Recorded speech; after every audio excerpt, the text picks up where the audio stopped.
hope I can be heard because it's been a pain in the butt to get this to work because I know I haven't really said anything, but I've been gone for a while, so I hope that this works. I think I can be heard. Everything seems fine.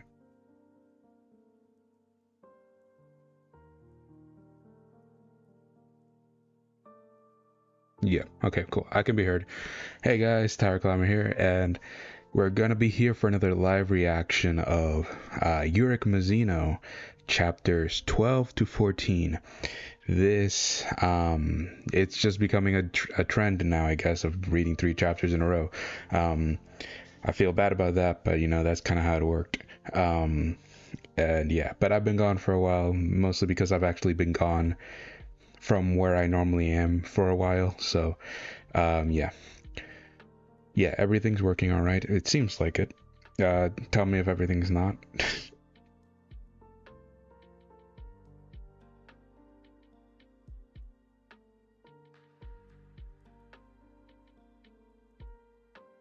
All right, everything seems to be fine. So I'm just gonna.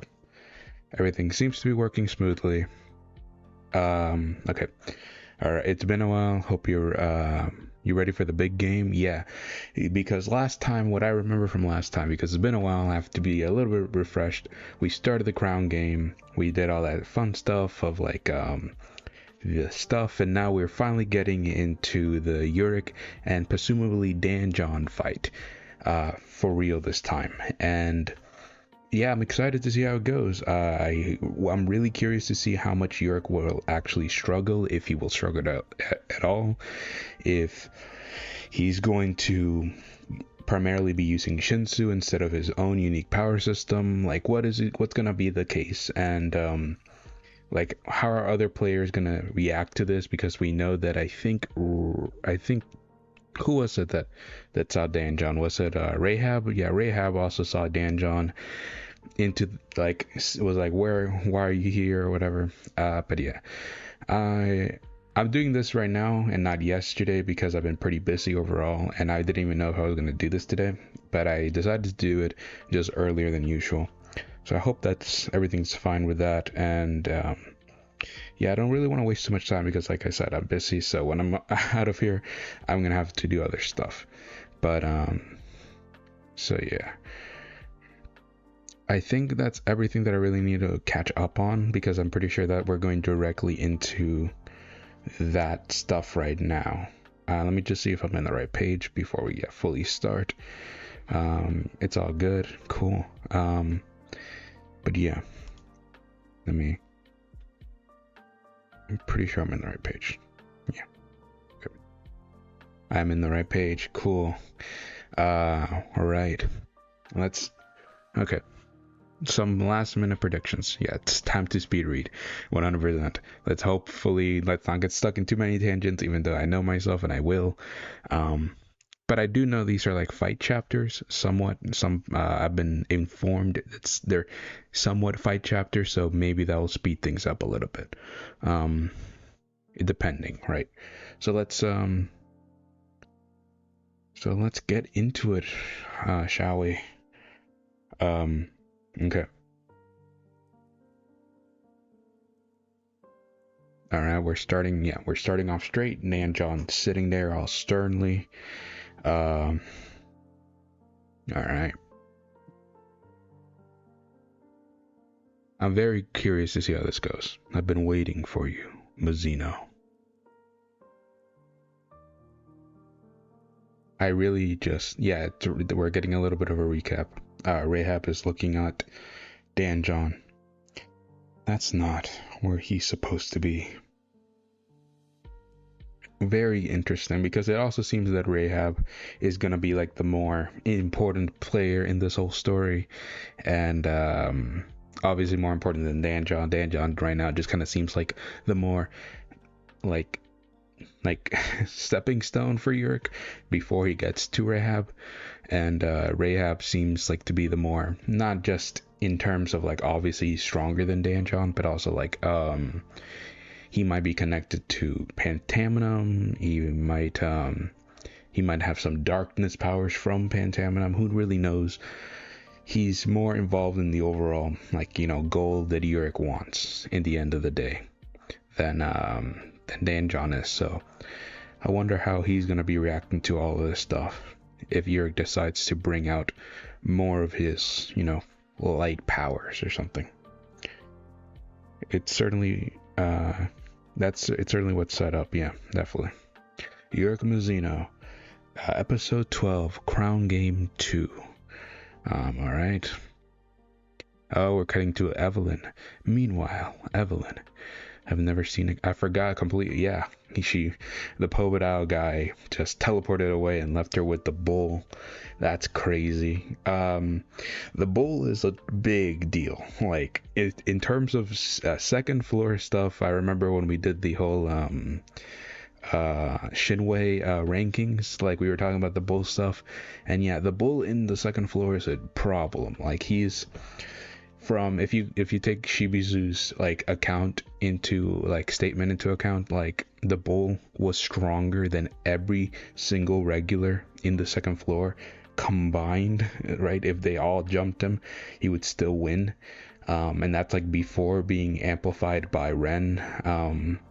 But that's like, it's crazy, and that just goes to show you how insane like regular is like a knock, and Endorsey is mostly Endorsey, because Endorsey completely destroyed the bull before it was being powered up. I've never seen a creature like this before. I wonder how many creatures Evelyn has seen. She is from the Lopobia family, and apparently from apparently from the most like top branch or something, which means like, I'm assuming Robodon, you know what I mean? I can't assume, I can't really think Kirin has many descendants. It'd be cool if he did, but I don't think Evelyn's one of those. But yeah, I wonder how many creatures he has seen to be saying that kind of stuff. But I don't need its name to know. It could also just be not like a power thing. It could be like a design. Like, it looks pretty freaky. But I don't need its name to know. I don't stand a chance. Well, yeah, that's pretty. The thing about Evelyn is that she is like, I want to say, in terms of everyone right now that we know of, obviously we don't know everyone's capabilities, like the Pobedao guy, like the penguin dude, like we don't know everyone's, but I would say, like, from what we know, I would say it's Urek, obviously number one, then it's the princess, and then it's Evelyn, like in terms of strength. And then like maybe Neo or some other people that also like passed the GOAT test. They're pretty strong. And the Pobedao guy was somewhere in between all those. But yeah, she's like, I don't stand a chance. And I would say that, yeah, I would say Evelyn's around like a standard family member in the second floor, like what Kun was or something. I don't stand a chance against it. She turns away, running. And the bull wraps its tail around Evelyn. It's so crazy we're seeing the bull again. It's been forever since we've seen the bull or even thought about the bull in any capacity. And now that we're seeing it in the new art style, it's really insane. I thought that the bull was being told to fold, to throw the two off.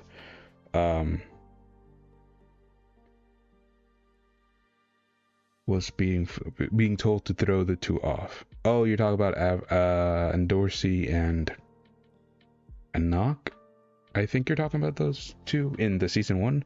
I don't think the bull at that point was being controlled, although I will maybe at some point it was being controlled, but I know for sure it wasn't being like that amplified in terms of power, because then it got stronger later. I don't know, it's weird, but Endorsey was definitely beating the bull early on during their fight. I have to fight back, and she kind of like, I'm assuming, passes out. And it's being dragged into the. I keep forgetting. Yeah, I don't know why I keep forgetting that the bull is like an aquatic creature. It just does. It's so weird looking that you kind of forget that. Oh yeah, it's like a weird fish thing, like an eel type of creature. But yeah, it's primarily an aquatic creature that, like, in the anime, I think, I don't remember, did in the manga, did it also grow in size when it went to fight Bomb and Rachel? I don't remember if that was an anime exclusive thing, like to make the bull scarier. I can't fully remember if the bull actually did grow in size when it tried to kill Bomb. It's weird. All right, so now we're going into Danjon stuff. Meanwhile, with Danjon somewhere deep within the testing site, he opens his eyes.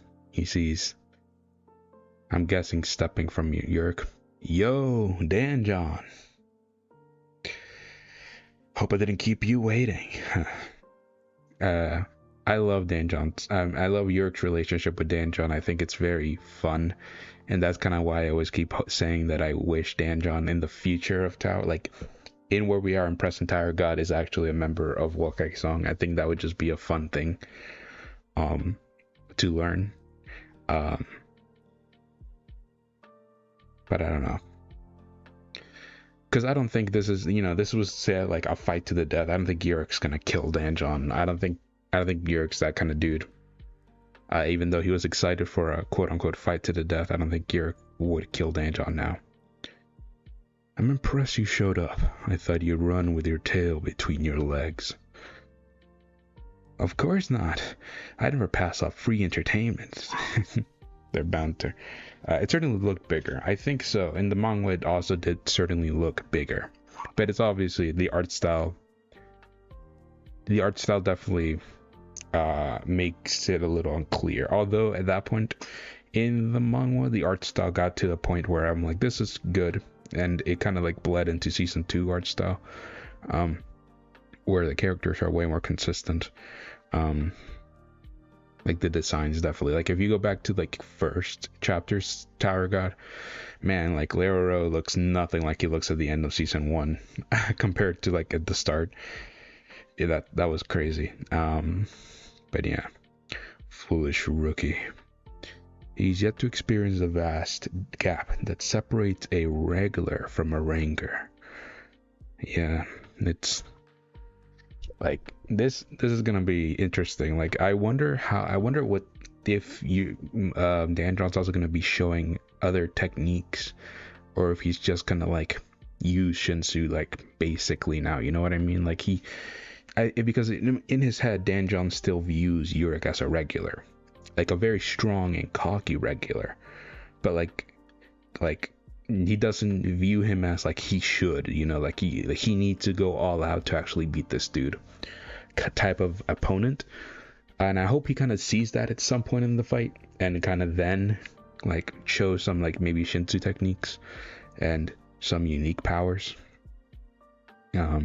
Because he should have those. He's a ranker.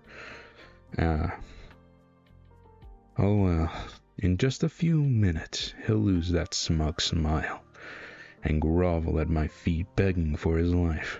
So yeah, he's not, Danjon's, even though I think both of these guys, both Danjon and Urek, are not coming into this being like, yes, this is a battle to the death.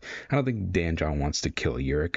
He just wants Urek to be humbled because he's been annoying him this whole time, and Urek just wants to, beat Danjon, put him in his place, and that's kind of the same thing. But neither of them wants to kill each other. But I wonder how serious they're going to get from the start. I don't think either of them are actually going to get that serious. Before anything else, we need the administrator's approval. I would have thought they would have gotten that. Or Danjon would have gotten it by himself or something. Interesting. As I told you, a ranker can't harm a regular without it. Go ahead and switch your Go ahead and switch your pocket to visible mode. Yeah, it's a jump.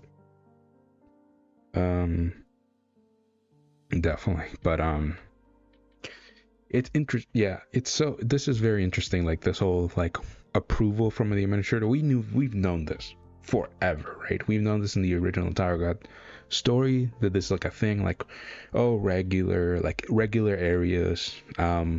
Rankers fighting too close to a regular area, all that kind of stuff. Why isn't the administrator getting involved?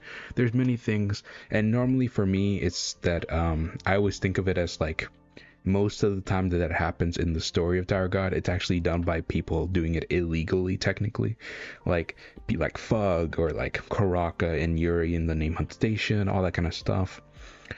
And some administrators seem to be more cool with it. It may just really depend, but and obviously like stuff like the Sprout was, they had regulars, but everyone was kind of like in there in the game, so like obviously it wasn't like a matter of like a regular area. There were regulars and rankers in the game, and the administrator approved of everything.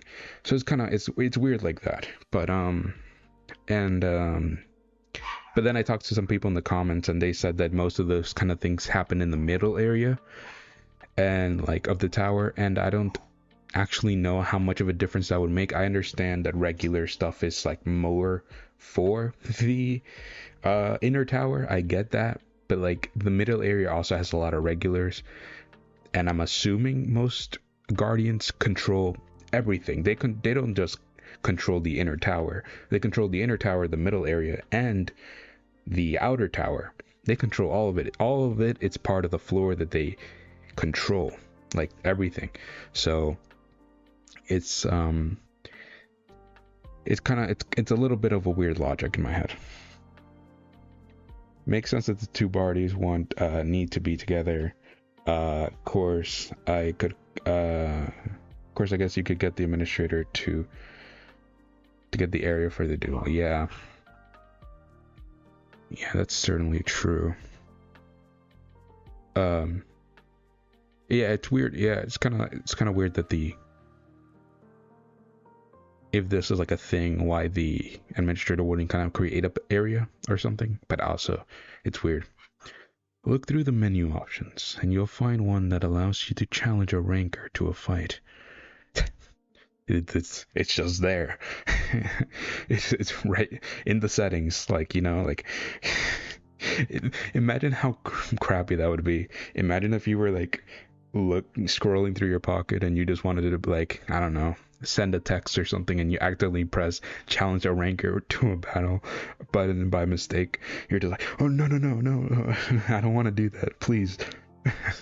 That'd be really funny if that. I'm sure that's happened before. You know, that's got to have happened before. But yeah, the challenge a ranker to a battle.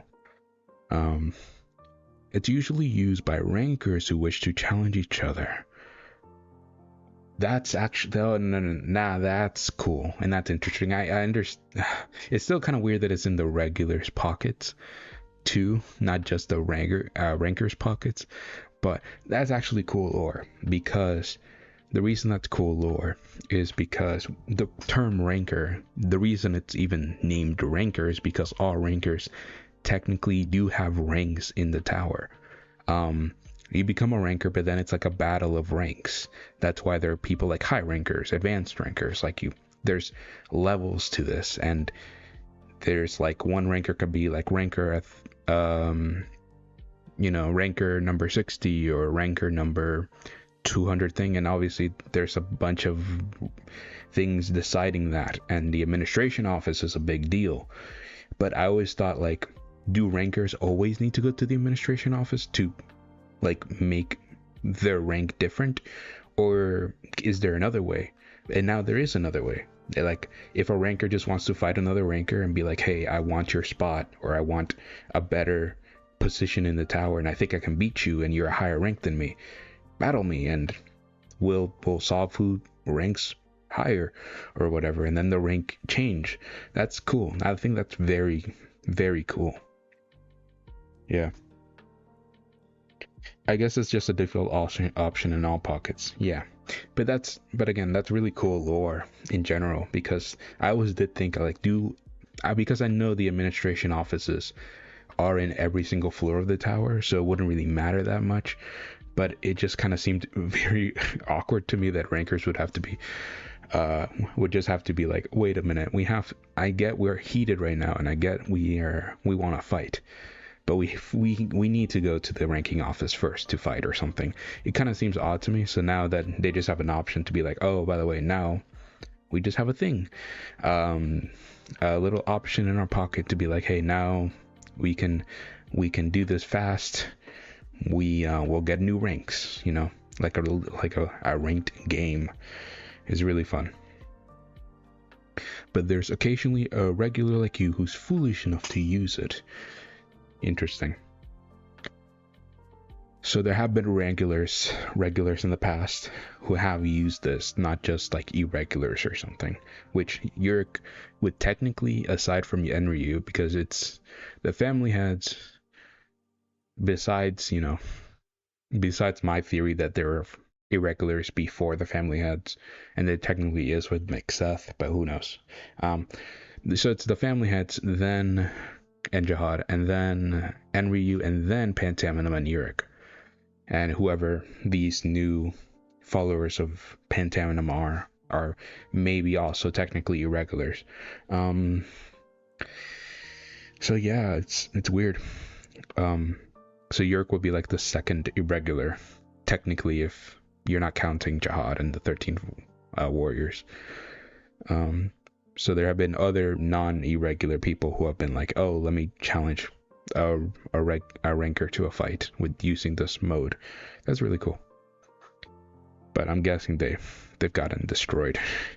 I'm sure you're starting to regret everything. Beep. Hey, you have requested a ranking battle. That's cool. It even says a ranking battle. Which ranker would you like to challenge? And how does that work? Like, I understand, like, obviously Urek isn't going to become a ranker because of this, because Bomb didn't become a ranker just because he beat a ranker officially in the administration office. Neither did Adori. But it just funny, like, what would happen to the ranker's rank? Would it go down still if he loses in a ranking battle between a regular? I'm guessing it would, but like, how would that be quantified? You know what I mean? Dan John, I'm not done talking. Dan John, the one with the funny hair. I love the use of comedy panels. So fun. He actually did it. He's sweating. Oh, are we actually gonna see the second floor guardian? The one I don't know if we've seen this guy more or head on more. I think we've seen head on a little bit more than this guy, but just like by like maybe a couple panels more. Whoa. Yeah, there he is, the second floor administrator or guardian. I like the term guardian more personally. That he's huge. I'm guessing he pulled them into like his space or something. Kind of like he did for Mom.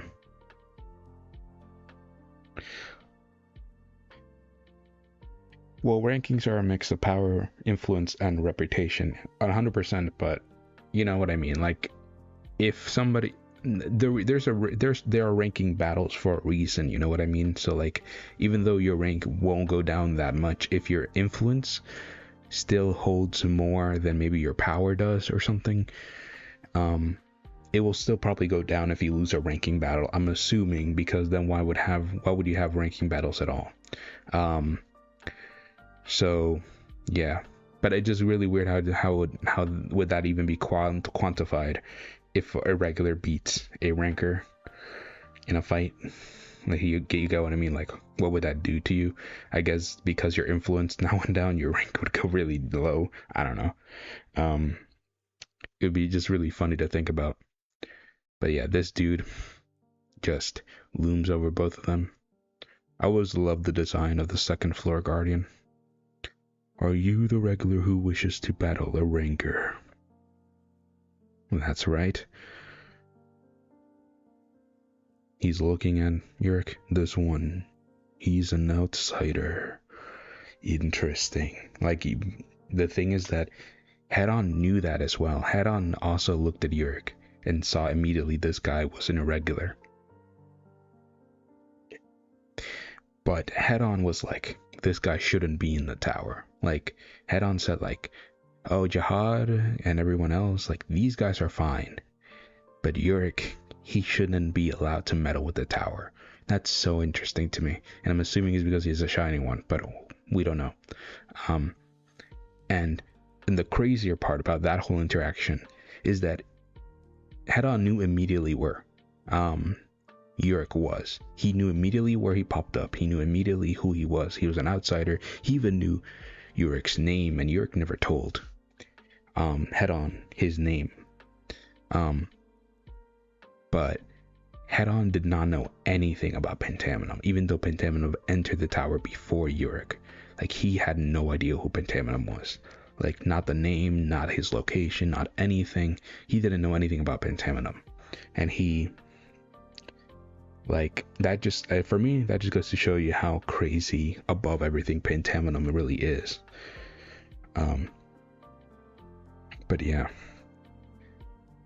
I do like this shot a lot of the second floor guardian just looking at Urek. Very well. I shall allow it. Really? I didn't think it'd be this easy. You two are responsible for whatever happens during the battle. This guy, the guardian knows. He's like, haha, this ranker's about to get destroyed. He's like, this dude's stronger than you. Like, he can tell. Yeah, and Pentaminum embodies his title very well. The riddle, 100%.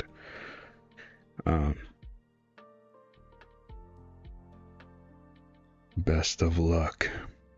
I always have thought of the guardians, especially like these ones, maybe Head-On not so much, but I always thought about these types of guardians speaking very slowly, not to the point of it being annoying, but more like just to show how ancient they are.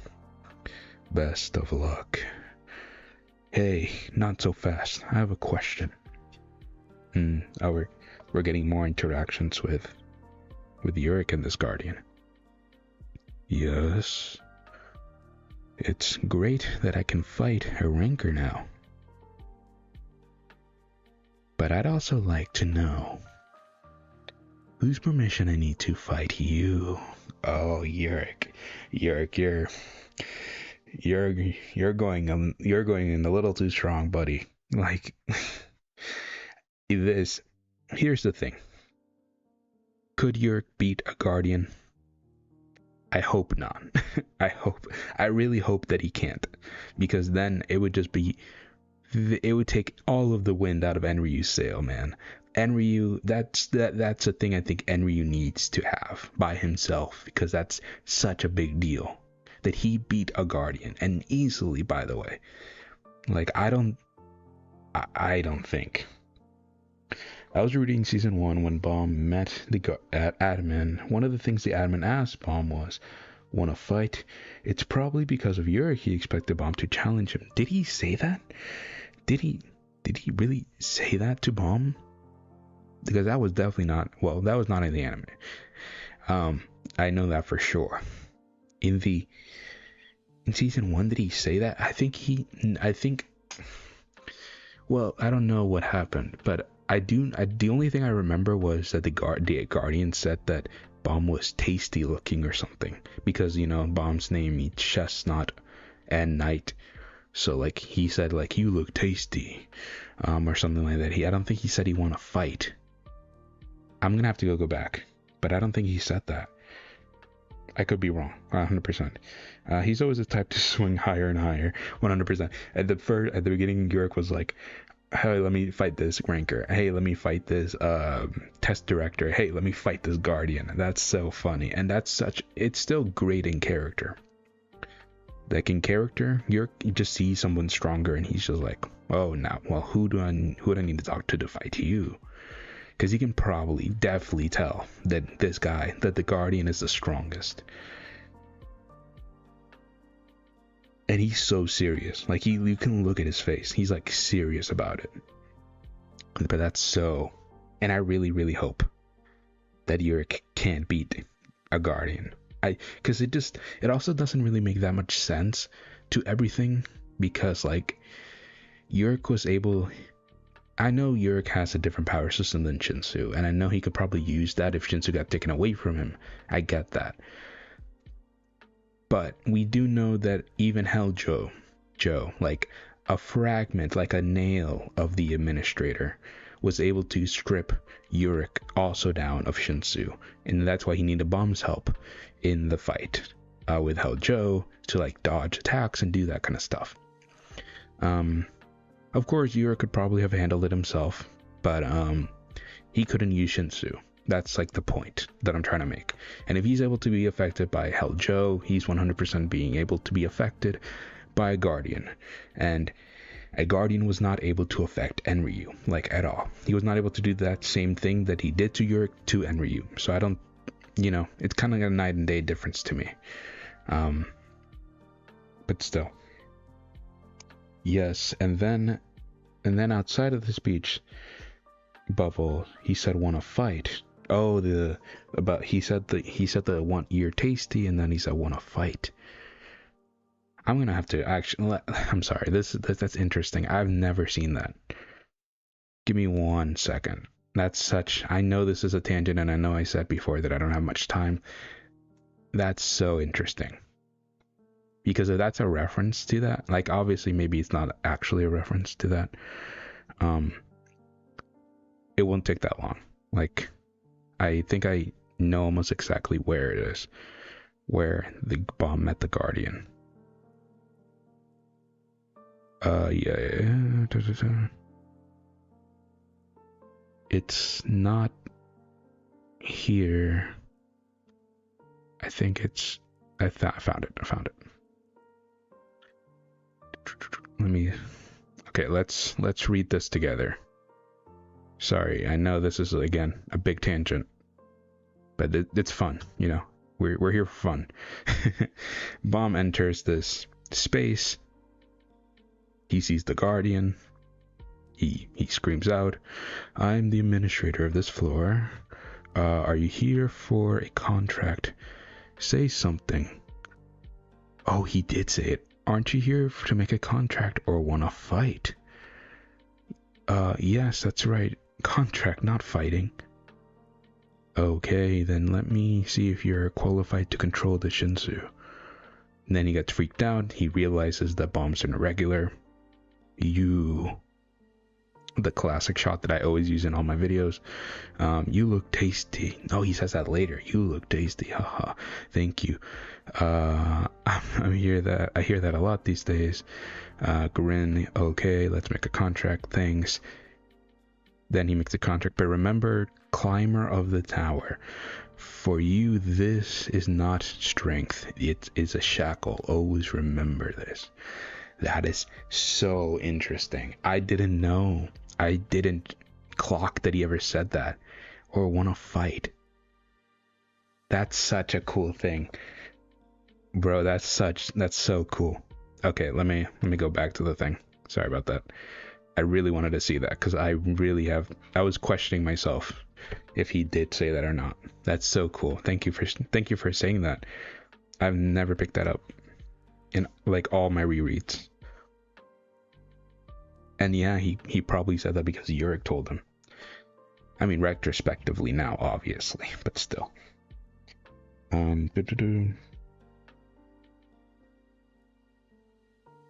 Wait, if Urek can sense power level, why doesn't he want to box head on? I think he was more confused about everything at the moment with head on. I don't think he... And I honestly think he can just see like general. I don't think Urek can be like, oh, this guy is specifically this strong and specifically that strong. Like, I think he's just like, I know that this guy's more powerful than you. Kind of thing. So he maybe thought he didn't have any point of reference when he saw head on. He just looked at head on and was weirded out. And then he saw these guys that are weaker than head on. And now he finally finds somebody that's like closer to head-on's level. He's like, who can I fight? Who do I have to ask to fight you? You. Sorry, jeez. Oh God. I don't even know what that was. That wasn't a burp. Jesus. Wait. If sorry.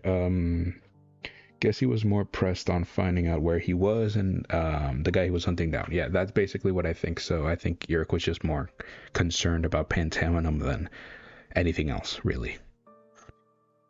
Oh, there's no need to seek permission, for the administrator of the tower never turns down a challenger.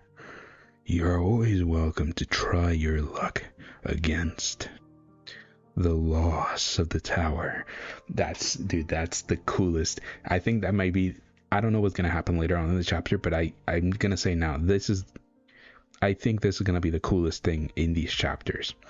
That's so cool.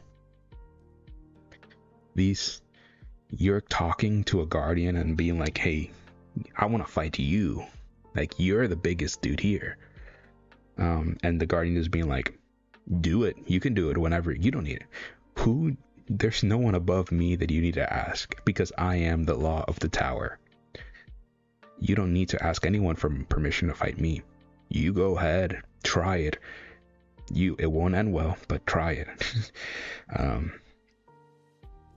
Damn, that's crazy. And he just, the guardian just teleports away. Oh my God, but that's so cool. All right then. He just stretches. That settles it, right? Now, let's dance. This dude. I know we haven't even gotten to like we've barely reached halfway through the chapter at this point. I think we just almost reached it. But man, that was so cool. And I'm sorry for the tangent in the end, in the thing, but I never realized that about the bomb interaction.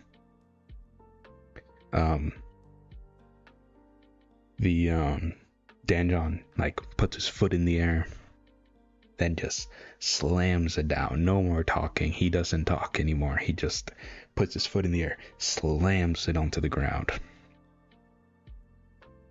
I really do wonder how Danjon fights. Like, we know, we saw that he had a test like wrestling, or sumo.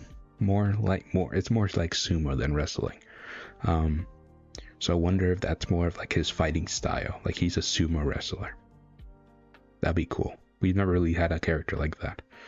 He stomps down and the ground just buckles and breaks like completely under the weight of his foot. And Urek has to jump away as the ground cracks. Like, Danjon is definitely using Shinsu now. There's a cool shot of Urek in the air. And Danjon just like immediately, like not wasting another second, Urek is open in the air. He like basically teleports like by going fast in front of Urek. And he just boom tackles him in the middle of the air. He flips him over. Urek is like, whoa.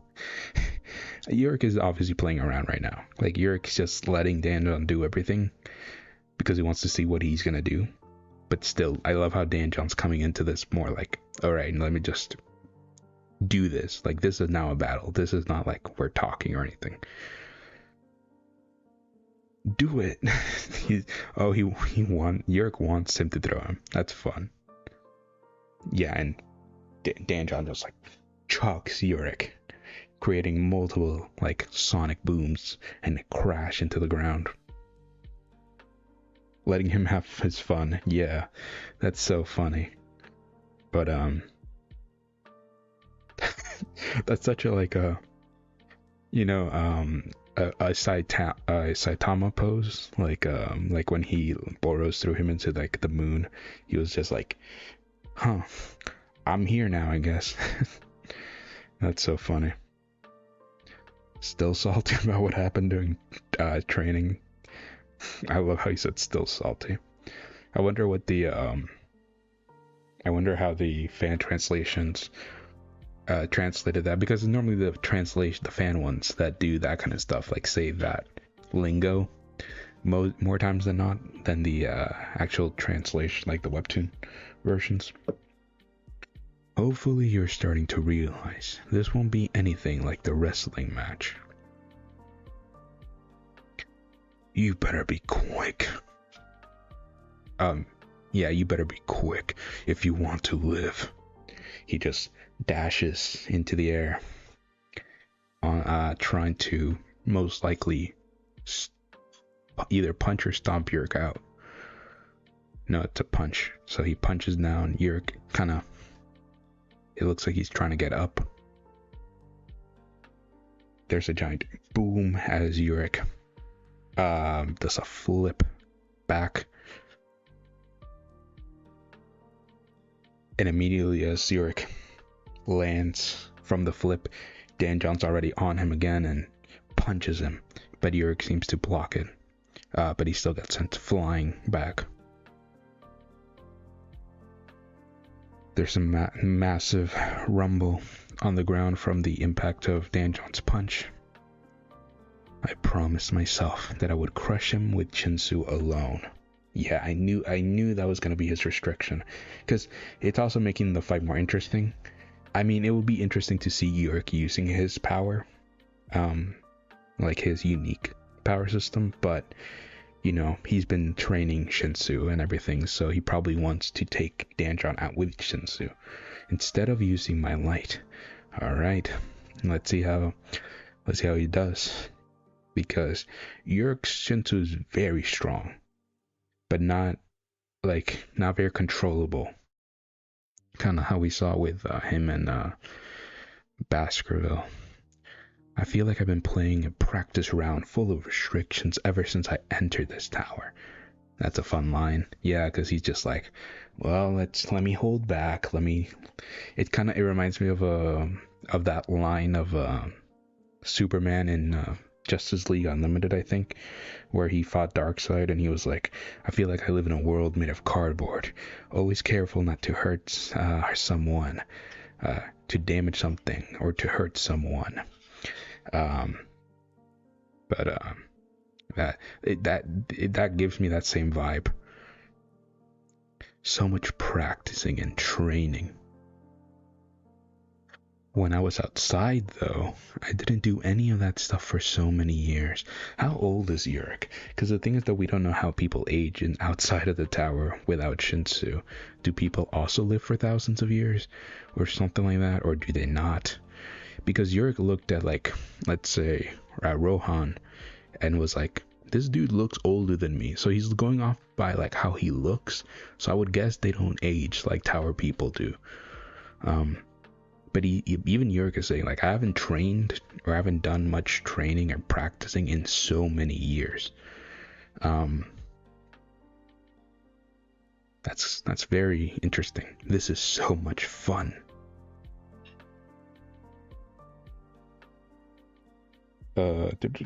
Decided to check your curiosity, and seems like to be much of a more literal translation rather than the playful one Urek has now.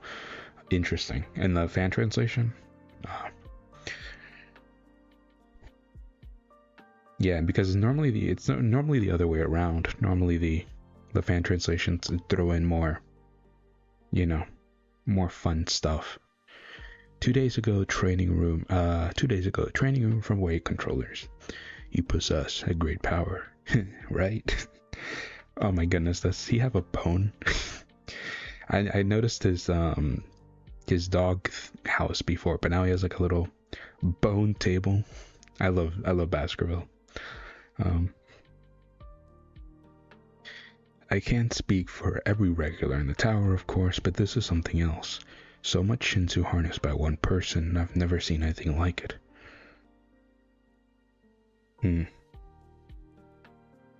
Interesting. And I like how Baskerville isn't, like, he's impressed by Urek, but he's never like, like Danjon was freaking out about like this huge, enormous orb of Shinsu. Baskerville is more like level-headed. He's like, this is incredible. Like, I've never seen this before. But he's not freaking out. He's still keeping a calm head and being like, oh, well, that's just how it is. I've seen it for myself. I can't really, I've never witnessed something like this, but it obviously exists. He just seems more level-headed than Danjon overall. Hold up, this isn't some kind of incredible talent. It's just the bare minimum. Yeah, for Urek, that would be the case. For Urek, he'd be like, dude, this is like, I'm not able to control this. This is like bare minimum for me. Like, I'm not, but like, you haven't seen anything yet. But it's still fun. And maybe he's also comparing himself to the people outside of the tower. He's like, this is kind of like the bare minimum to like hang with those people out there. Because they're crazy. Whatever it is, you have no way of controlling it. Yeah, Baskerville is definitely more pragmatic. Well, he's a big old pup. Yeah, love Baskerville. As you know, most people harness Shinsu by creating a bang and channeling Shinsu into it. And again, I love Baskerville's pipe and his like Shinsu quality of smoke. I just think that's so neat. But with you, it's completely different.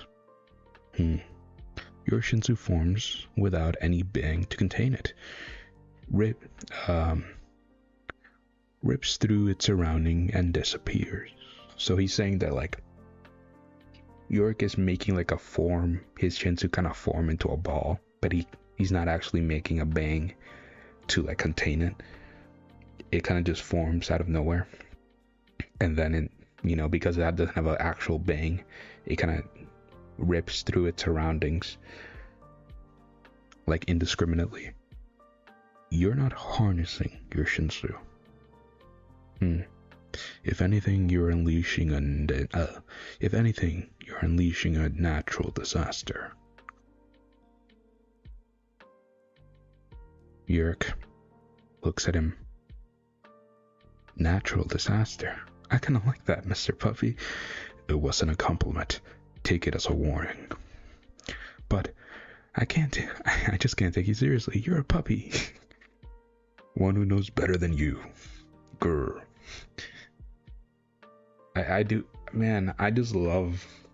I'm loving these characters. I really thought that this, I knew that I might like Urek, but I honestly didn't know how much I was going to enjoy the spin-off characters, because I was like, oh, it's a spin-off, maybe SAU won't be more conservative with the characters because we might not see them in the mainline story. No, but he's bringing his he's making all of these characters unique and enjoyable in some way, shape, or form, and I think that's just so cool.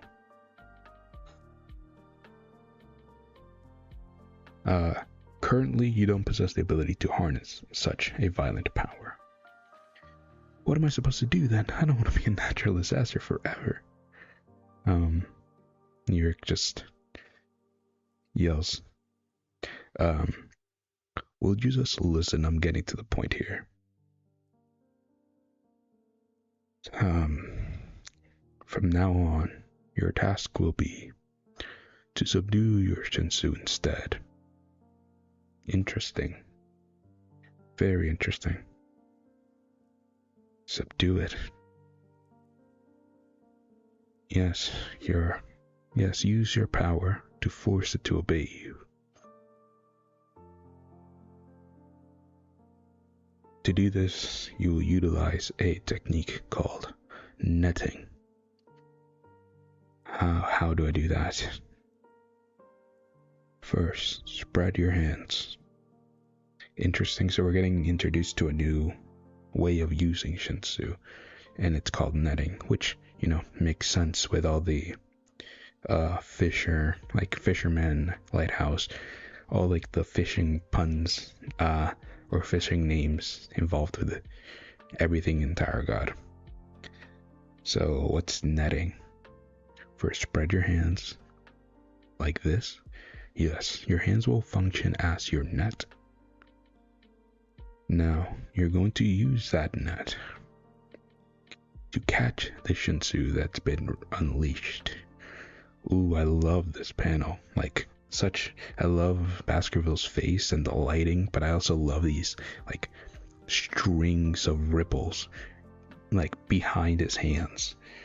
He's like, okay, so after you unleash your power, now you're going to then compress it, like, forcefully, not like, since you can't make a bang from the start, you're going to unleash your power and then, like, compress it down actively as it's being unleashed. That's cool. And subdue it. He just claps his hands together. I'll do my best to mentor you while you're here, but keep in mind this skill will take at least a few years to master. A few years. Urek's gonna be like, I'm gonna do it in a day. I'll do it in just 2 days. Again, I'm pretty sure that's just a complete reference to like the whole bomb making a bang in 2 days. Cause that's like exactly the same thing.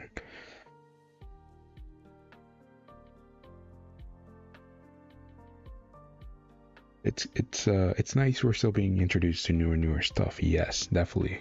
And new techniques and new things.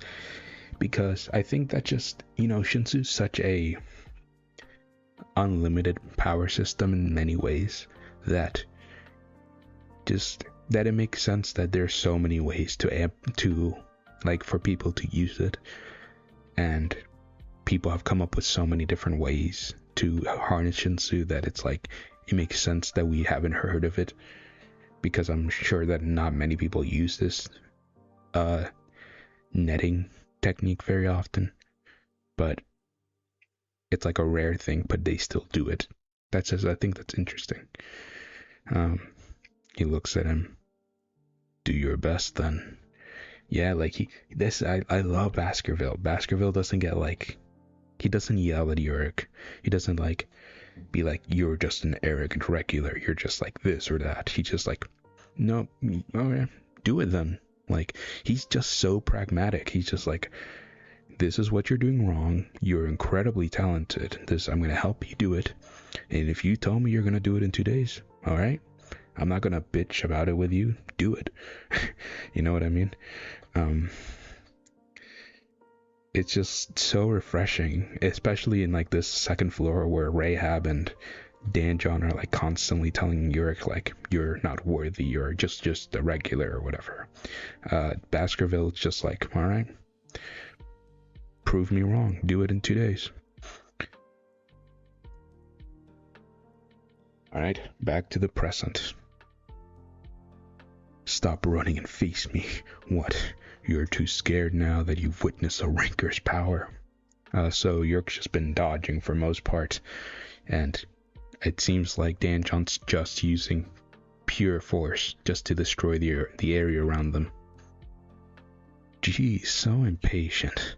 Don't worry, I was planning on fighting back. Come on.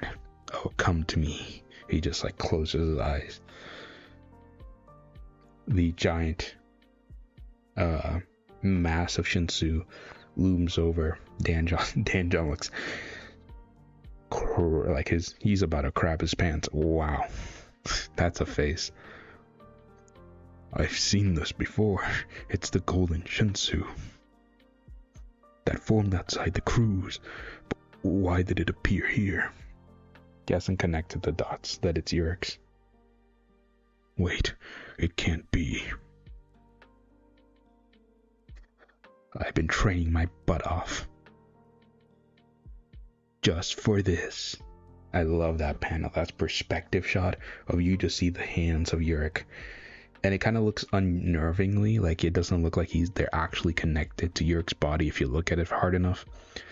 but it's, it's a very cool perspective, that like the rest of his body is a little bit like not focused, and it's just his hands because that's like what it needs to be for the technique. I think that's so cool. Use my hands as a net. I'm loving this chapter. This chapter is so cool. Like he's just like forming the hands. Gathering the Shinsu into his hands to gather the Shinsu that's running wild. Oh, that looks sick. That looks absolutely amazing. You just see these golden hands kind of surrounding the Shinsu, the giant Shinsu behind Danjon. That's so cool looking. And subdue it. He just claps. The giant hands collapse together, like how Baskerville did earlier. I love this face of Danjon. Danjon's so confused. What's happening? And all the Shinsu just gathering in the palm of Urek's, like in between both of his hands. It's working. This is really cool. What in the... Oh, that Shinsu is gathering between his hands. Danjon's sweating bullets. All these panels of Urek have been amazing looking, and it's just forming in, just like forming directly into his hands. Gotcha. Shinsu. Oh, and he just, instead of like grasping it like with both of his hands, he does like a fist bump with both of his fists, and he just to crush it instead. Shinsu punch. The name needs a little bit of work. It's not Supreme King Scorching Fist, but we're gonna workshop it, Urek. It's okay. He just but that's really cool. He punches it, and now it's like in both of his fists. Time for Urek's first Shinsu attack, yeah. Like true Shinsu attack. Though it kind of makes this it's a little small, yeah. In some of these panels, Urek looks like a villain. Yeah, definitely. In some of these panels, he's like, is he the good guy? He's about to destroy this dude. But yeah.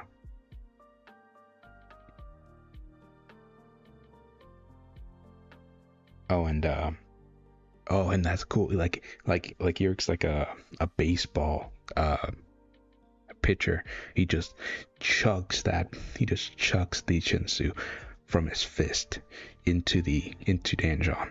That's such a cool looking, like, it's so basic, obviously, for like all these other unique abilities in Tarot God, but like that's just so cool seeing Urek struggle with Shinsu for a pretty, like, obviously it's been 12 chapters for a decent amount of time, and now Urek's finally doing a Shinsu attack, and it looks really cool.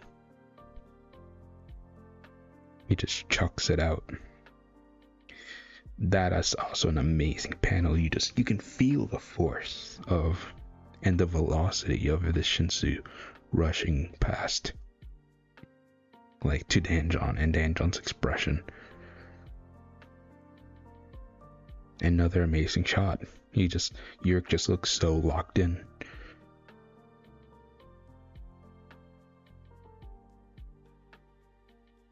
Oh, did he miss on purpose? Because that's a massive, huge hole in the wall. Or crater, I guess. And again, another beautiful shot. And I love how, again, you can kind of see the full scale of motion. Urek punching away, and then now he's back into the position he was before. Like, it makes your brain animate the in-betweens. And I think that's just really cool. Whoops, I missed. So he did... I can't tell if he missed on purpose on accident, but I think he did it on accident. I don't think he did it on purpose. Dan John's sweating bullets. Impossible. That immense flow of Shinsu was coming from him. You liked it? I prepared that technique just for you. This is really fun. We're about to end this chapter, I think. It's not perfect, but hey, I got it ready right on time for our battle. I finally decided what to call it, too. Oh, it wasn't Shinsu Punch before. It almost looks like snakes are coming from my fingers and binding the Shinsu, doesn't it? So I'll name it. At least golden snakes behind them. The 10 Serpent Bind. That's a cool name. I thought he was gonna say the Gorgon's Fist or something because of what he did against Luslek. But Urek has weirdly been getting a lot of snake themes in this, like, with him so far. And I mean, it's cool. Not saying it's not, but it's interesting. Never really associated with Urek with snakes, like, before the whole Lust-like thing. Snakes? Where do you get that from? Sounds a bit tacky to me. Damn, Rayav. I mean, yeah, I don't know. How dare he use such an advanced technique on top of wheeling Shinsu as a rookie regular? Like, this is what I mean, like, with the whole Baskerville and Danjon thing. Danjon just kind of, like, you know, Danjon's more arrogant, more cocky about his skills and stuff, but now also he's saying stuff, like, I understand, like, you being confused, definitely, obviously, being confused about a regular doing this stuff, but also, like, saying stuff like, how dare you use such an advanced technique? It's, you know, it's kind of just like, damn. You must be from some special power, some kind of powerful species or family. I don't know about that, but you got the right idea. I am different from you. What? He's gonna tell him that he's outside the tower. You see, I am the light. Oh, damn. Also, this is the thumbnail. This is definitely the thumbnail, I'm pretty sure. This is the thumbnail. Yeah, this is the thumbnail I used for this this reaction stuff. This batch of chapters. That was a crazy chapter, and I know that I got a little sidetracked at the beginning of it. Sorry about that, but it was just really cool information that I never thought about before. But man, that's a really good start to this fight. And I wonder again, like I was saying earlier before we started reading, like, is Danjon gonna bring out some more advanced Ranker techniques now, like Shinsu powers, stuff like that in this fight, in response to this, you know, this new move from Urek? Because right now he's really only been throwing punches and stuff.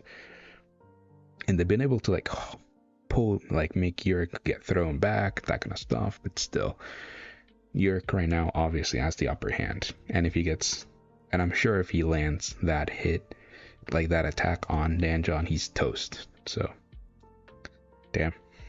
But yeah, let's go immediately to the next chapter, because again, we're gonna try our best to speed read. At least it ain't the worst name. I guess so. I guess it's not. So, okay, let's skip the recap. We already got the recap.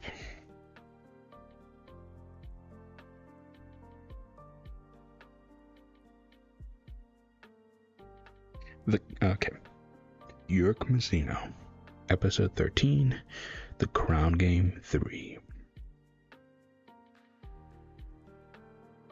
Yeah, we got 2 more chapters, so let's chop to it, okay? Let's just keep going. and also make the flow a little bit better. All that Shinsu was coming from him, but he's only a regular. How is this possible? How many... Man, if you were to do a Tower God drinking game with the line, if you drink every single time, like, but he's only a regular, you'd be dead. For a lack of a better word.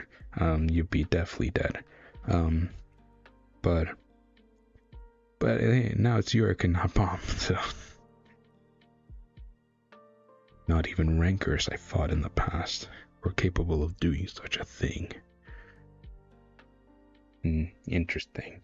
That's interesting to hear that not even rankers. I mean, obviously, Danjon's not out here fighting high rankers. He's obviously just probably battling like other rankers, like basic rankers, to fights or stuff. But it's interesting that not even rankers can replicate that. At least probably in terms of power. You know what I mean? Damn. Fill the sphere. Just what are you? He's the light. He told you already. I don't know what you're so confused about.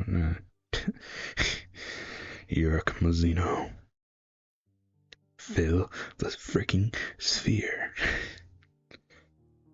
Oh my god, that'd be so funny. You know how Webtoon like censors words. Like instead of doing like the dots or something, they just change all the curse words to like they just change all the curse words to like these types of things, like freaking. That would be so funny. Because you just imagine all the types of things that they would change the things to. So Urek is trying to do the same technique again. I hate to admit it, but his arrogance isn't entirely unjustified. Now, subdue. Oh, that's cool. They're like, the Shinsu's now turning like blue instead of gold.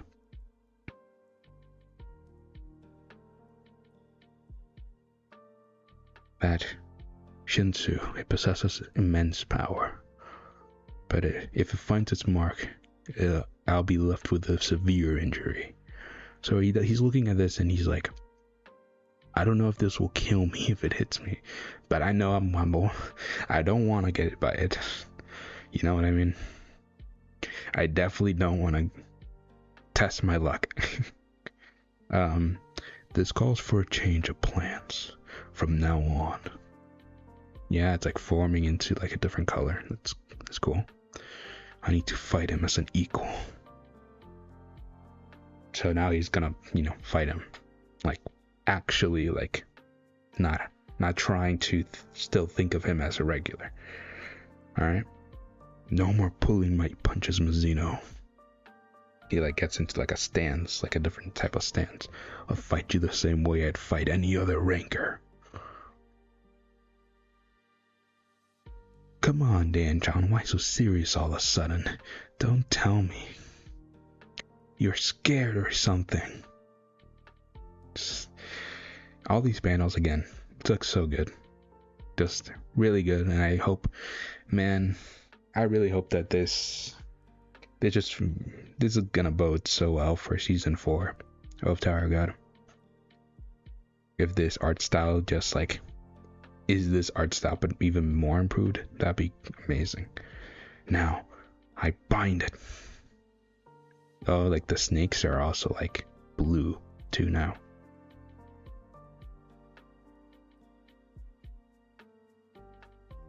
All right.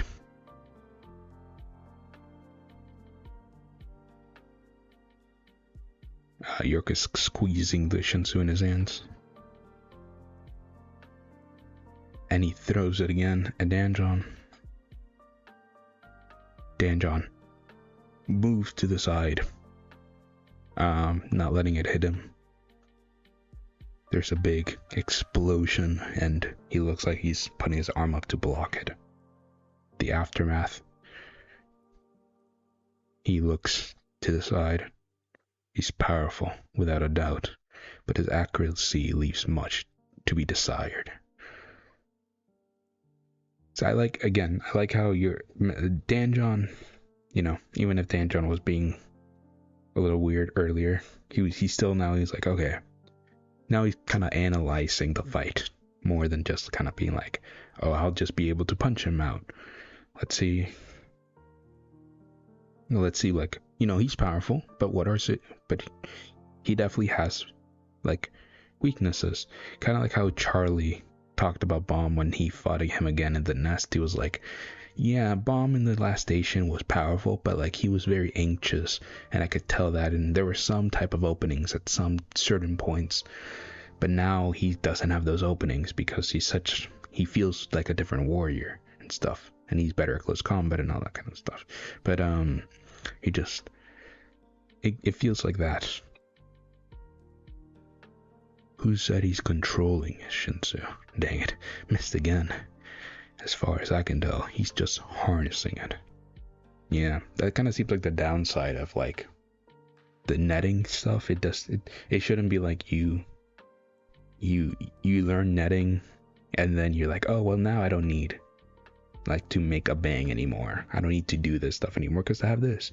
It feels like netting is a little bit more inferior because he's not controlling his Shinsu. It's more like he's subduing it and just grabbing a hold of it and then kind of just chucking it instead of actually being like, oh, hey, you bang, go here, because I'm guessing he can then make it move the direction he wants it to move later after he's already thrown it. Kind of just like a ball of power. He throws it one direction and it's just going to keep going there and attacking mindlessly.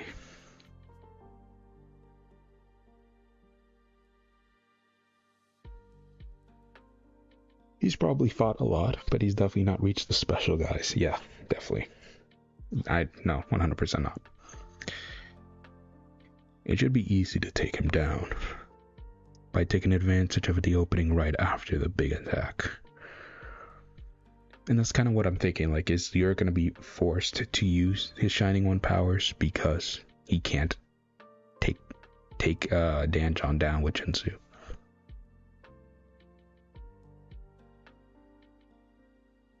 Another huge part of Shinsu comes out. Don't worry, Danjon, I won't miss this time. Without those clumsy, unorganized attacks, he's nothing. Well, I mean, that's where you're wrong, but you don't know that, so. If that was the case, this would be, this would be a different story. Well, I like that. He looks like he's charging up a Kamehameha. You're just like throwing his hands back. His hair all spiked up. Oh, that's cool. That's a neat panel. You can see the full motion. He just throws it, and Danjon's running through it, and you can see like the crater it's leaving on the ground from just the power of it. Danjon's running towards it. Oh, and he slides under it. That's a cool move. Now I just need to get closer and use Shinsu reinforcement. So he's reinforcing his body to go faster, to catch Urek off guard, quote unquote, to crush him. He'd really, like a bug. It really does seem like Danjon's very much a wrestler. that he gives me that impression now with all these like grappling things that he's doing. I got you, Mazino. He tackles Urek and grabs him. Alright, let's see what he's gonna do. He does like a lock with his hands. He grabs his own wrist and kind of just bear hugs Urek. It's over. Danjon screams Yurek's like, can I help you? I love this. I kind of expected this as I was gonna go. Yurek just kind of like, so like, what are you doing? I expected Dan John to like maybe take out a needle or something. I guess you don't need a needle to be a fisherman, but like I thought he was gonna bring out a weapon or something. That'd be cool. But now he was just gonna be like, oh, now just more wrestling techniques. What's with the hug, huh? You're trying to ask me out or something? He's not even punching.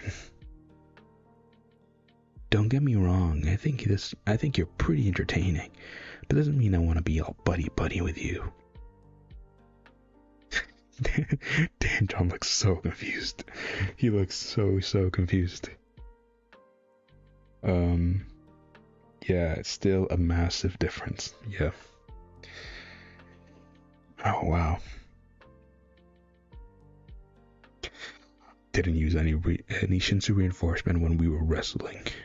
But now I'm calling on every last bit of my strength. He's yelling to the skies, like to just roaring, trying to move Urek, and he can't. Damn. So why? Come on, he's squeezing him. Isn't anything happening? This must be so frustrating. Imagine if you climbed 134 floors of this tower. Like, I understand, like, you know, like the whole bomb and like whole Urek, like, but they're just regular sticks. You have to understand how frustrating it actually would be for a ranker. You know, again, 134 floors, like hundreds of years of climbing and training and blood and sweat into every single challenge of this tower, and you finally made it. You're a ranker. You're like the one, like literally like the 10% or whatever of everyone who's climbed the tower, because you know, imagine how many people are regulars that never finished the climb, that never did any, like they didn't become rankers. That's a lot. Like, rankers are the special ones. Rankers are the elite of the tower. They climbed and got to the top of it. Imagine you are getting humbled by somebody who just entered the tower. That has to be infuriating, like soul crushing. That's in, like, when you think about it for 2 seconds, it's insane.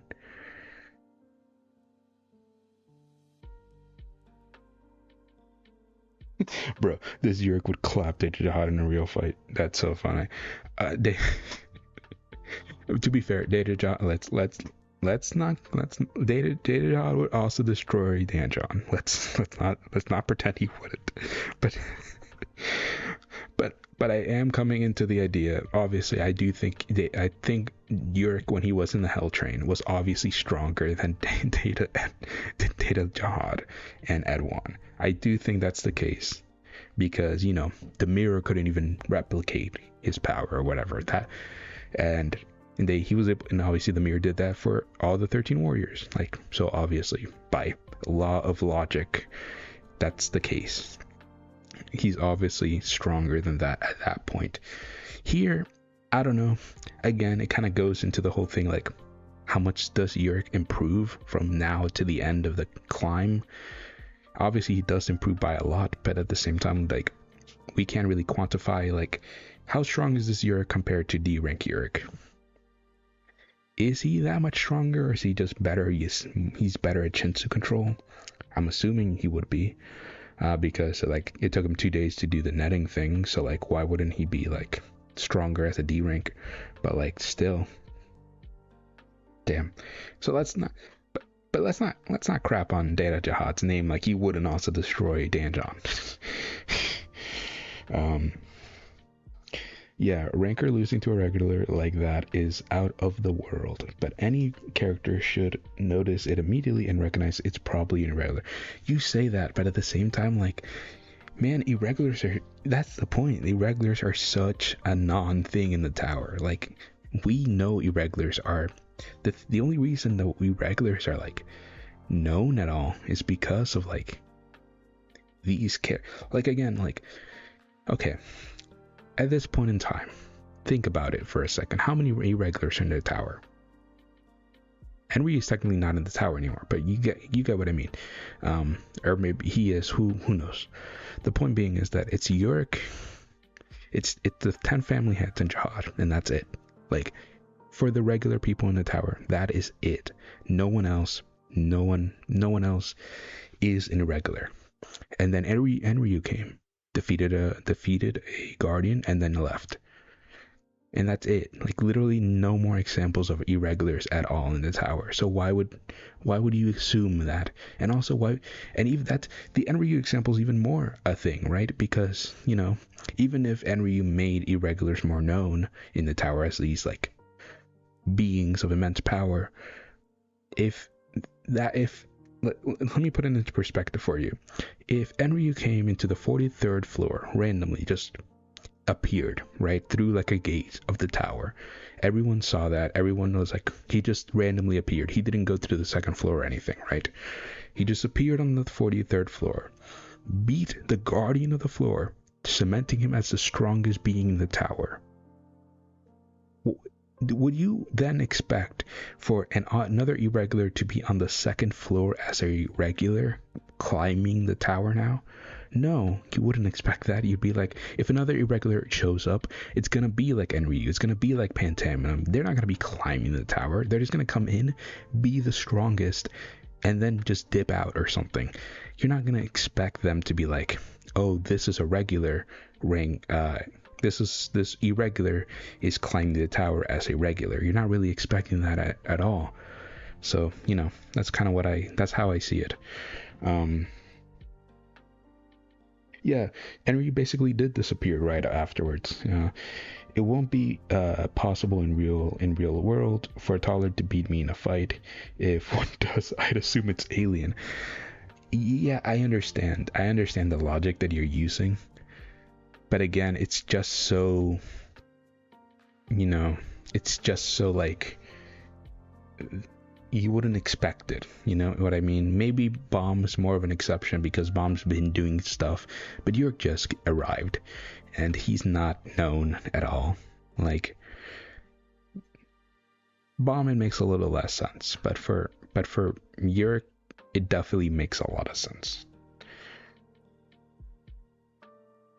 I think. Yo, Dan John, he just grabs him by the arms. Let me clear something up for you. I'm actually a lot stronger. He pulls his arms out. When I'm not using Shinsu. Damn, that's such that. Imagine if you again another aspect to this. Imagine you're a ranker going through like thousands, hundreds of years of Shinsu use, of Shinsu mastery or whatever, and then this guy comes into the tower, looks at you in the face, looks down on you, and says, "You know that thing? You know the thing that this tower's run off that everyone uses and like you need to be good at to be good." Yeah, I'm stronger when I'm not using Shinsu. Like, that's crazy. And that's amazing. Exactly. This face is exactly what I'd expect Danjon to look like. That's an amazing face. If Urek can no diff a ranker with 2 days of Shinsu, without even using his light powers, in my opinion, Danjon is cooked. Better bring to Edwin for help. Edwin, again, in my opinion, Data Jahad wouldn't even have to bring out Lecalicus to beat Danjon. You know what I mean? Like, obviously, again, like I've said before, I'm not saying that, you know, whatever. I'm not throwing my hat into the debate right now because, you know, I need to do other stuff later. But the point being is that Dan John's not a threat to Urek or to Data Jahad right now. He's just not. Data Jahad could destroy him. Now, of course, the Jahad when he entered the tower versus this Urek when entered the tower. of course. Like, no shot. Urek is absolutely winning. Versus versus the Jihad that entered the tower versus this Urek that entered the tower. I understand that completely. I'm not delusional enough to think otherwise. But Data Jihad's a different story, and I would have to think more on it. I would say that Data Jihad would win just from being smarter than Urek. But again, that's Urek. We don't know him with his light powers or whatever the heck. That's different. Like, I'm talking about this fight Urek, assuming that for some reason he can't use his light powers at all, even though he could still use it right now next panel. That's the point. I would have to think about it more, but in my opinion, at each current point except for like the top of the climb, Urek and Jihad are equals now, very close to being equals now. I still believe that to my whole heart. I'll probably gonna make a video about it again, telling why I think that and give my other reasons, because I have 1,000 reasons as to why I think Urek and Jihad are just, we don't know who's stronger until they fight. Basically, it's kind of like a Sukuna Gojo thing, in my opinion. Point being is that, yes, when they first entered the tower, Urek was definitely 1,000,000 times stronger, whatever the hell. Then when Urek was a D rank regular in the Hell Train and Data Jihad, or Jihad was in the Hell Train and did Revolution, yeah, Urek is stronger. You know what I mean? That's my stance on it right now. And then now, current day Urek is a coin toss against current day Jihad, who's had like thousands of millions of years of experience over Urek. But he throws his arms into the air and then just winds up his punch. He punches Danjon in the face. I love this face of Urek. I don't know why this face is so funny to me. I had it wrong this entire time. He just throws his tooth out. I thought Shinsu was his wild card, but he never actually needed it. And just another punch to defeat me. Damn, it's crazy. He just beating the crap out of this dude. Whack, whack, whack, thump. Whack, not thump. He just absolutely crushing Danjon. He punches him again. Oh, he's looking up at the lighthouse. Urek noticed that he's being watched. Watch carefully. He's looking at Rahab. Surely, he's not looking at me. Next. He kicks. Like I said before when we started reading this, I was like, yeah, Danjon is like the stepping stone, and then he's gonna fight Rahab. We'll see how that goes, right? And that'll be more interesting. But we'll see how that all pans out. Because Rahab definitely obviously seems to be the guy that Urek needs to then meet whoever the heck is working under Pentaminum. It'd be way cooler if I used Shinsu as my finisher though. What? Hey, to credit to Danjon, he's still up. I know Urek could have kept going and beaten Danjon. Obviously, he's choosing to use Shinsu as his finisher. But still, he took a lot of punches from Urek, and a tooth did get lost. But he's still up, so, you know, good on you, Danjon. You get brownie points. Come to me. And then another one of this 10 serpent binding stuff. Don't even think about running from this one. 10 serpent. He just puts it into his fist. Bind. He punches. Whoa, that is such a good panel. That is an incredible panel. This, you just see the silhouette of Danjon between, engulfed in this huge amount of light. That's such a cool panel. He gets hit. Oh, by the way, it looks like is Urek coming to him now? Oh, by the way, there's something else you're missing here. He looks surprised. This isn't a fight between a regular and a ranker, or even between equals. I'm just teaching you a lesson. Whoa, that is a good shot. I love that shot of Urek. Man, that is a crazy shot. The light, it's blinding. He just, boom. No. Damn, he just made a whole comet crater into this mountain, like cave thing. All right, Danjon's still here, and Urek's not there. He shouldn't be able to spy on us here. So he intentionally did that all to more get away from Rahab.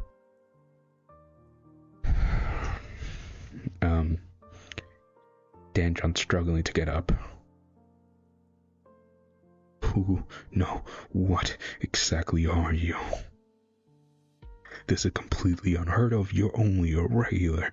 I should have crushed you like an insect.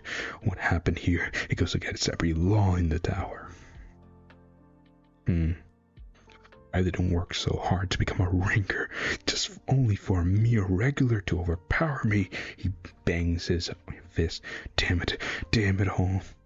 Like, yeah, obviously you look at this character and be like, oh, he's being a baby, he's whining, whatever. But like, dude, again, like something like Amir said in the chat, like, this is the equivalent of a baby. Like, in his mind, this is the equivalent of a baby beating the crap out of you. It's so crazy. So like, yeah, he's basically saying what I was saying earlier. Like, imagine working so hard to become a ranker, and then a second floor regular beats you. Not even like an A rank beats you. Like, an A rank is still embarrassing, but like not even that embarrassing. Like, you're about to be a ranker basically. But still, it's just crazy. Calm down. If it makes you feel any better, I'm pretty sure those laws don't apply to me. What? I came from the outside. There's the big reveal. The big reveal. And so casually too. He's like, I came from the outside, dude. Like, I'm pretty sure those don't apply to me. You good. The outside. You're saying you're an irregular. Irregular? What's an irregular? I love this. Man, I love this panel of Urek so much. This is amazing. I want to like screenshot this and then use it for a lot of stuff. Irregulars are beings who come from the outside, just like the great King Jahan and the heads of the angry families. Like, yeah, in the mind of Danjon, these are the only irregulars, really. Like, again, there's Enryu, but Enryu like did one thing, incredible thing, obviously, became the #1 ranked in the tower at the time, and then dipped. Like, you're not expecting him to be in the second floor. Why would you? Hold on. There are other people who came from the outside. Did he not know that? I think didn't Rohan or the princess already tell him that Jihad came from the outside? I'm pretty sure that he did. Maybe he didn't know that Tengrid families came from the outside. Maybe he only knew that Jihad came from the outside. Maybe that's why, because I'm pretty sure he already knew that information. but he didn't know the term. He didn't know the term irregular, and he now knows that there are people who are irregulars, like just more than jihad. Did they ever manage to leave the tower? Well, technically one of them did, but she's I mean, you can't really talk to her. She's not in the tower anymore. But yeah, leave the tower. Why would anyone voluntarily step into a world, full of misery and suffering? Interesting. Also, Urek's reaction to that is also super interesting because, first off, this is obviously propaganda because, you know, jihad and the Tengri families are always doing propaganda. But, like, this is obviously propaganda for people to be like, yo, the tower's better than the outside. Stay in the tower. Don't want to leave. Why would he leave? But, like, we know why Urek wants to get out because of Pentaminum and the whole things about that Pentaminum's doing. But Urek seems to be, you know, like, Urek saying ha, and he was like, he's being, like, full of misery and suffering. And my thing is, like, isn't the outside right now, for Urek at least, full of misery and suffering because of Pentaminum? Like, that's the whole thing, why you want to get rid of Pentaminum. You know what I mean? Like, isn't that how it is right now outside the tower? So I don't know why he's confused about it, if it's not like that. You know what I mean?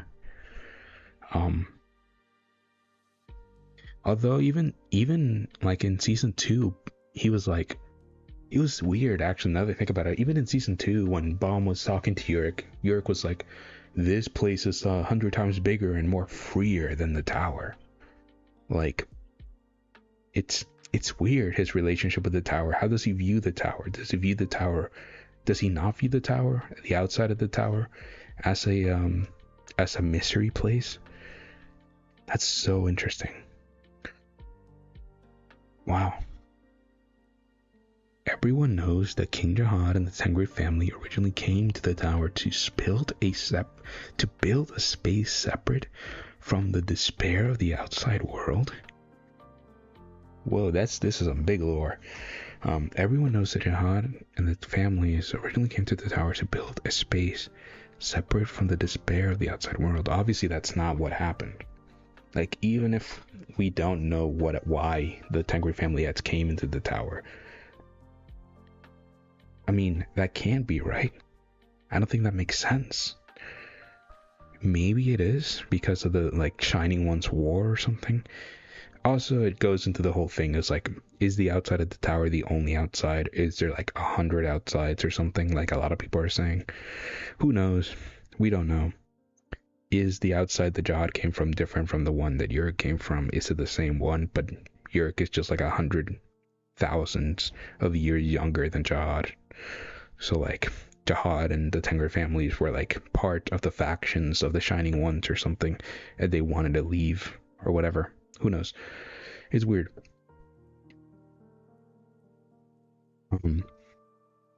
But yeah, damn.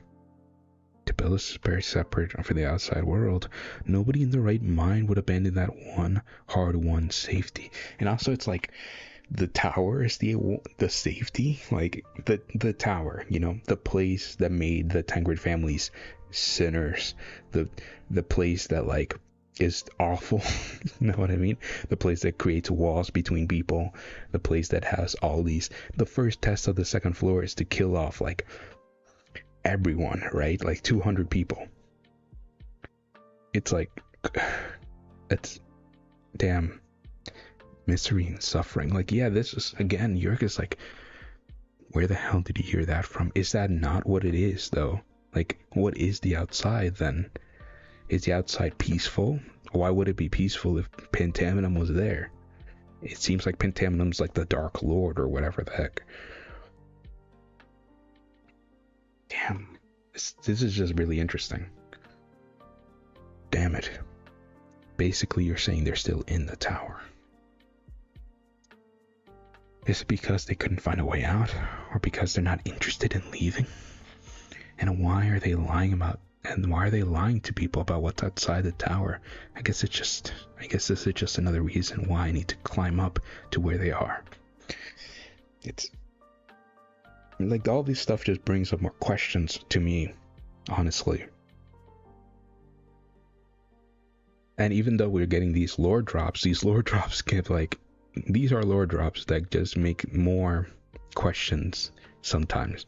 And this is one of those times. And it's just like, what is the outside of the tower? Like, we know that Paimon was also like the guardian of order or something, and the Shining Ones technically were the ones who were doing like this war between each other. And then Paimon was like, hey, I'm gonna scoop you all up, make you gems, and then like this is gonna stop. But now he's like, now Pantamenum is the king or whatever, the king of jewels. So you would expect Pantamenum to be like a dictator, and that's why Urek wants to take him down or something.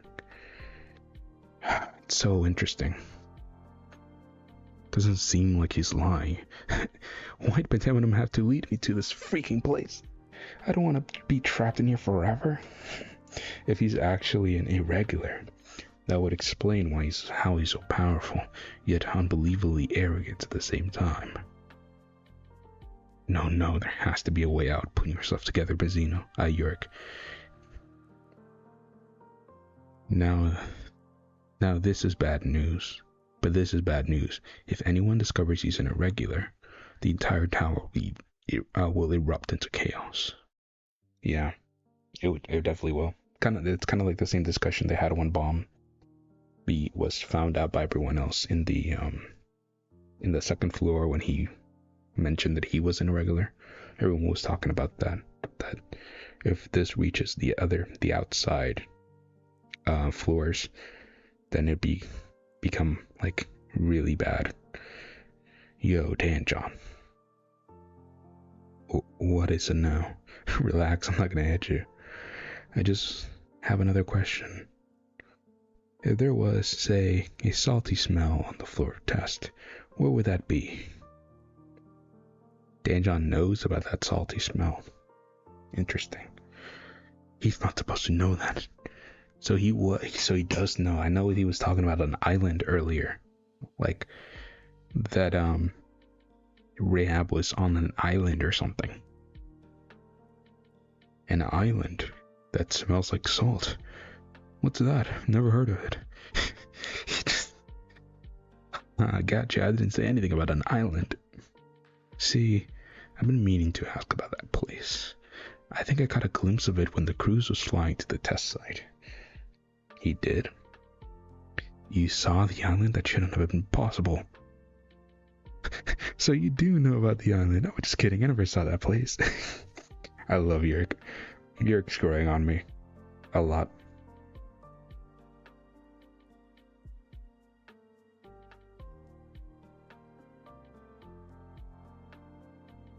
Give me 1 second. Oh my god. Give me just a second. Very settled down, yeah. I'll be right back. Give me just a second, I'll be right back.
sorry about that.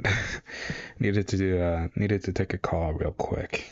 Yeah, sorry for just leaving in the middle of stuff.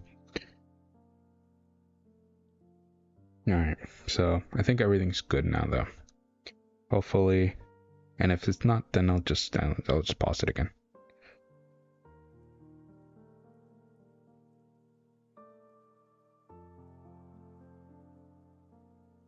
Alright, no, but I'm able to be heard. I just wanted to check that before we started again because that's like a thing. All good, cool. Yeah, but I can be heard, everything's fine, cool. So you do know about the island. I was just kidding, I never saw that place. You little... Again, I loved her dynamic, it's so fun. Now, tell me everything you know about that island. And why some of the regulars have that weird salty smell. My lips are sealed. Yeah, that's what I figured. Don't worry, have something that might change your mind. He rummages through his pocket. What? He pulls the thing out. Oh, wait, he pulls out the... I didn't even recognize... Where did he get that from? he has the bunny that Dan John sleeps with? Why? How does he have that? I didn't clock that at all. Goodness, I did not... What's the... Miss Bunny? I did not, what the heck? Oh my goodness, that's so... What the heck?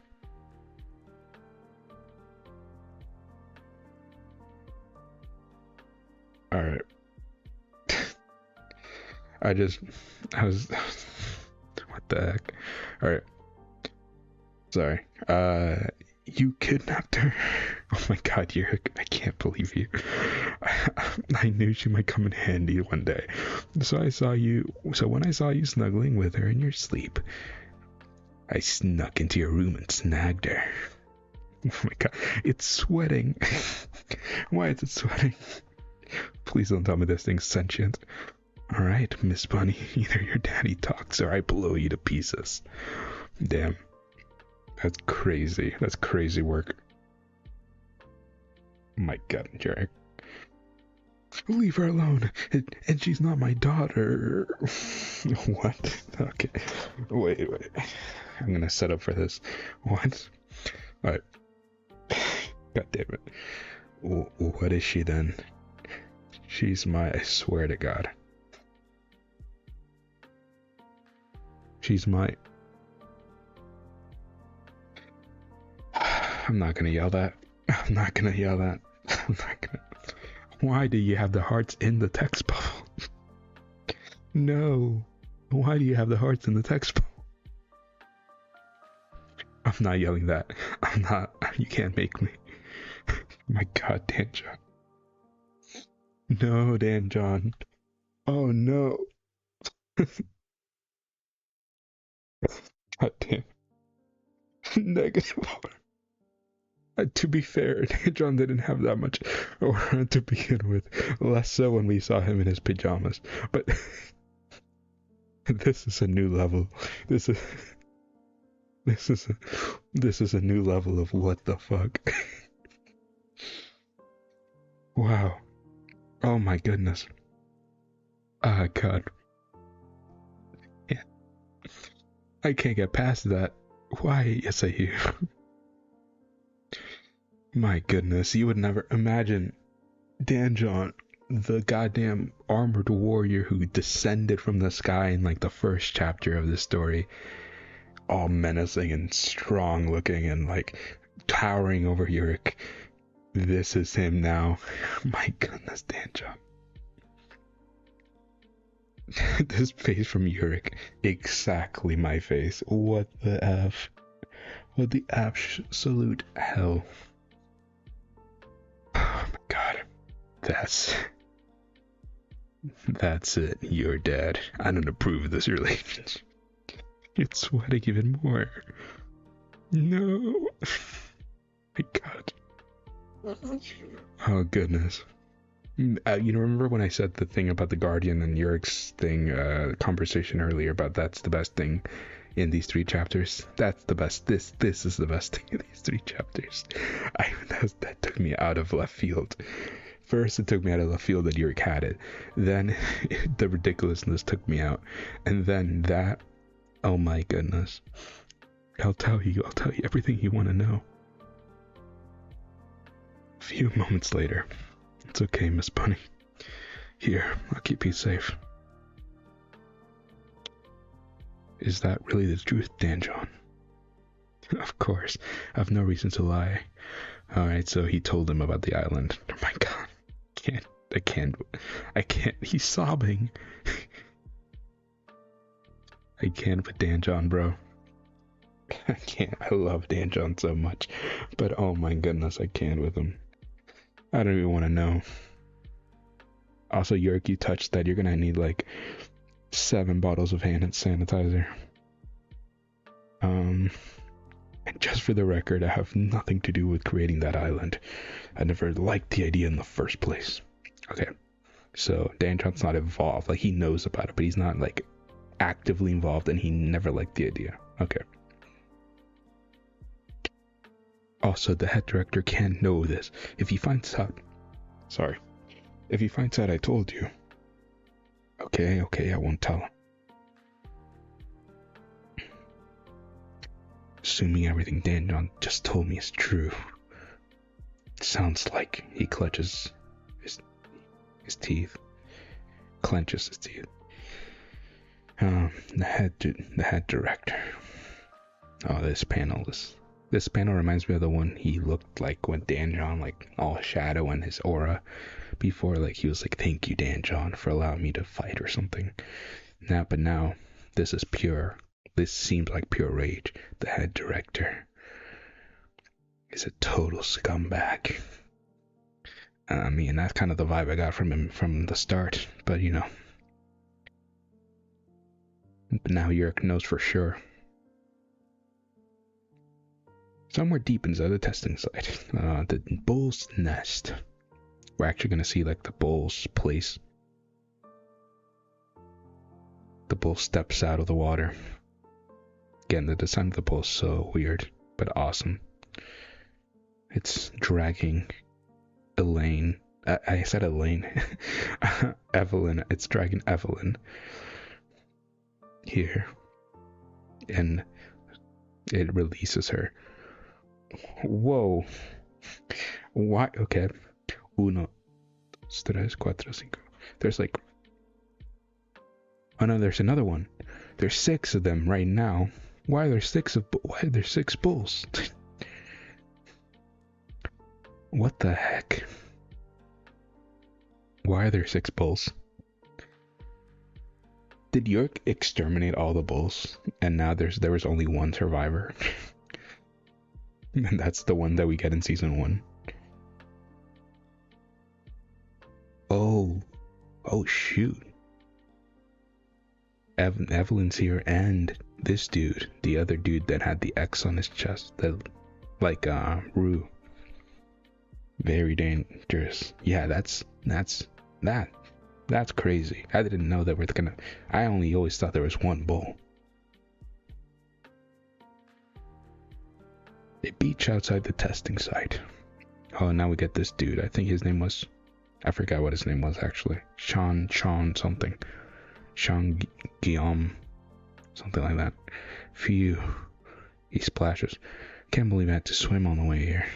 Guess that's what I get for letting one slip through my fingers. Can he not fly? I feel like he can fly. I feel like we've seen him fly before. Why did he have to swim here? Hopefully, maybe not to get detected or something like that by like another ranker. Hopefully, that cursed ascetic doesn't get too far. That didn't get very far.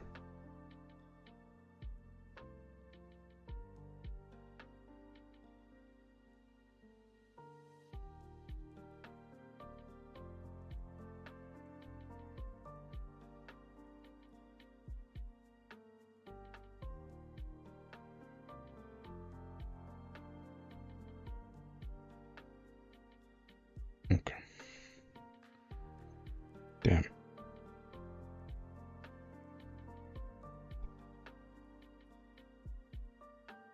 want to get this disposal over with. He stretches. I wonder how strong this dude is now, too. I know he's in Rahab's little group that we saw before.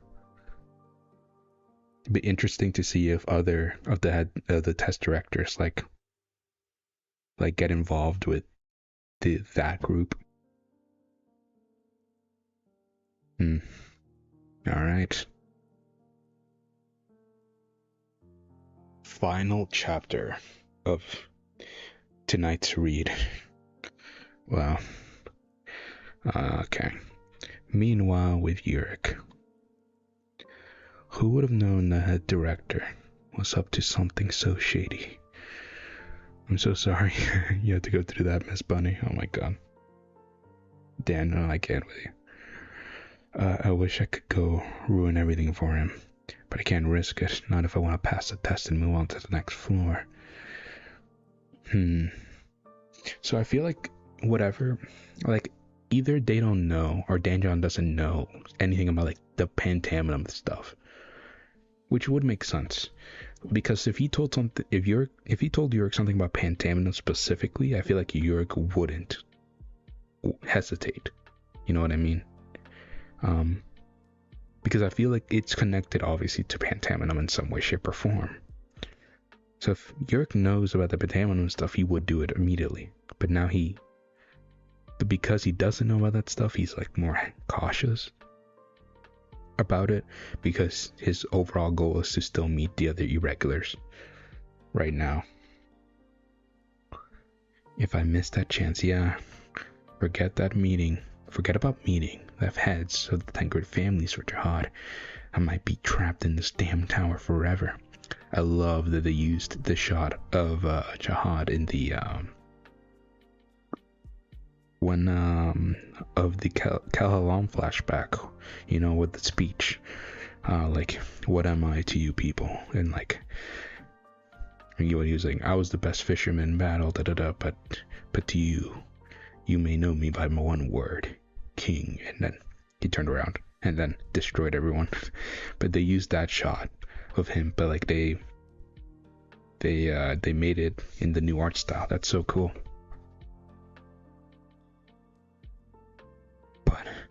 But the head director deserves to die. Needs to die. He deserves it. Should I just go for it? It's so tempting. What's the matter with him? You hear rumblings. Giant foot. Oh, is this the queen? Why is the queen here? What is happening? Oh my god. Okay. There's a giant slam of the queen's foot. I'm assuming it's the queen. Okay. Danjon. Urek grabbed Danjon out of the way. Huh? Yeah, it's the queen. What the hell? Oh, we see the queen's eyes. Is that? Ooh, it's huge. It's the queen of the net dolphins. That thing shouldn't be roaming around. Queen of the net dolphins? Yes, it's the ruler of all the net dolphins in this habitat. Run, there's no way you're taking it down. Danjon did say something earlier to Rahab about needing a whole team of rankers or something to beat the queen. So this thing must be strong. The ruler, huh? Sounds pretty intimidating. Hold on. I forgot it was wearing the crown. Yeah, it was the crown. It looks down at Urek. But why is it on its head? It glances. Urek Mazino, the ruler of the territory. Episode 14. It's the crown. Yo, Danjon, am I imagining that or what? No, I don't think you're imagining it. Oh, stop pulling my hair. I forgot. Didn't notice he was pulling his hair. Damn. He grabbed him by his hair and just started pulling it. Yeah, it'll be a little tricky with the crown, yeah. Like, imagine if the bull,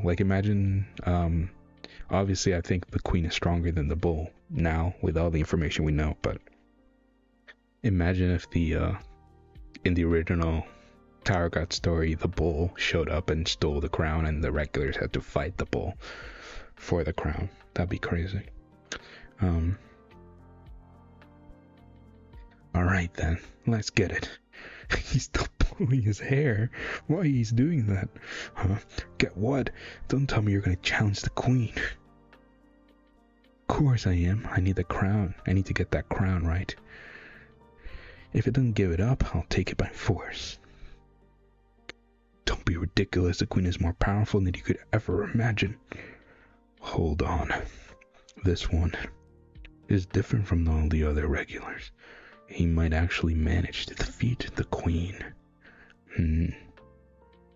It's slowly, obviously, Dan needs to get accustomed to Urek being an irregular and all that kind of stuff. Like, he's like, wait a minute, yeah, this dude's an irregular now. Like, I know that. Maybe he could do it. It's highly unlikely, of course, but if it does happen, that would be a disaster. Wait, Mazino, stop. You can't attack the queen. Urek dashes forward. Just a little love tap.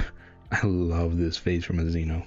Mazino looks, he's like, this thing's strong. I wanna fight this thing.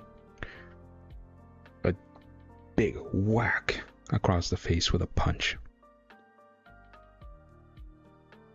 Danjon's like, what the heck is this dude doing? Why the hell would you do that? It's the queen's wobbling. A few minutes ago, the test director's waiting room. No. The queen emerged. This is exactly what I feared would happen. And it's wearing the crown. Heidi and Gisli are looking on, shocked. Now Danjon knows the pecking order. Yeah. This couldn't get any worse. Wow, she's shook. Like, damn, this thing is strong. Any regular who tries to take the crown will be killed. I do like that. The test directors do care about the regulars. At least the ones that survived up to this point. What would the head director Rahab thinking?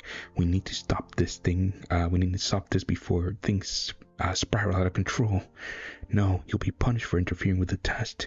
So what? I can't just stand by and watch them get slaughtered.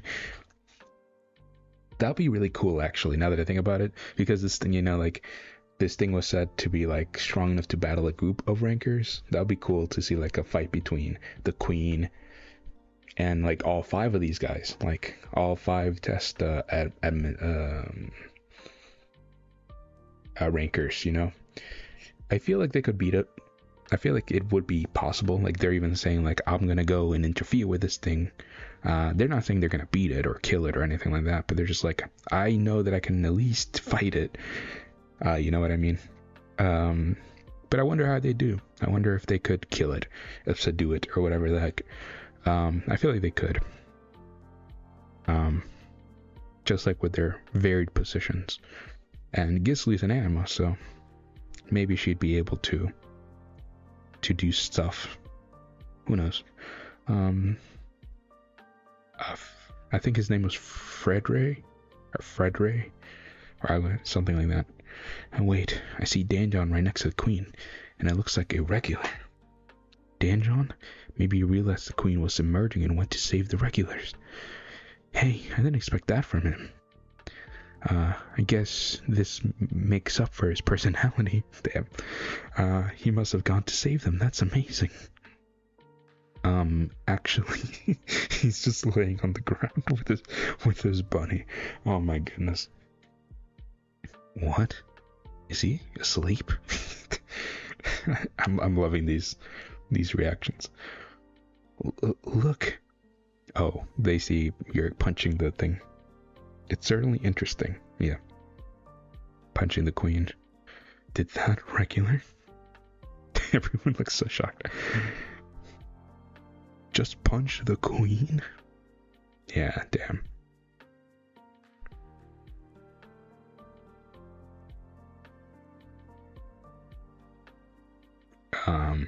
Urek goes out to reach it, but it looks like the queen is putting its hand over it.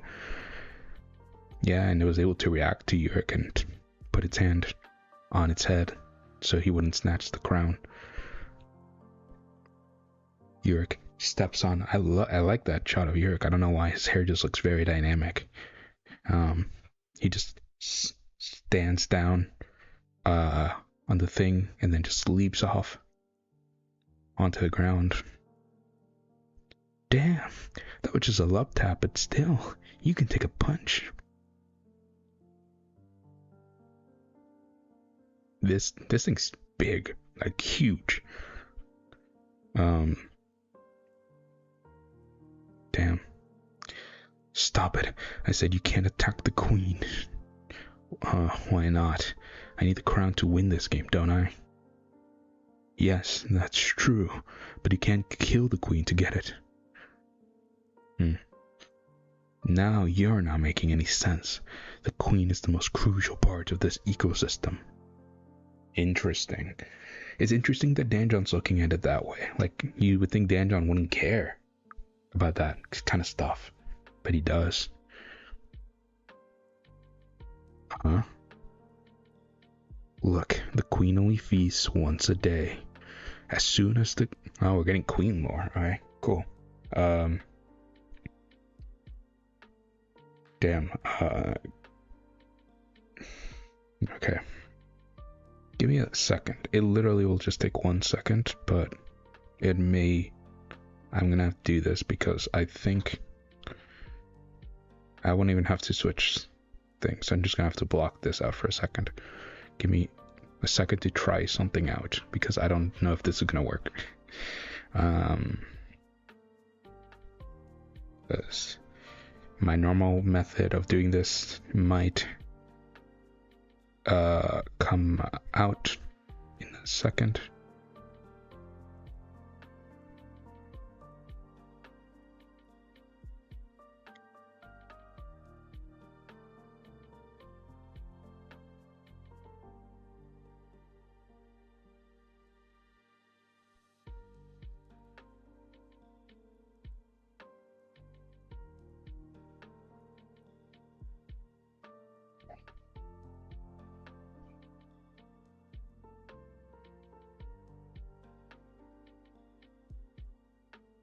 Okay, let me see if this works because I might have to do it this way, and if I don't do it this way, then I might not be able to see chat anymore. Okay.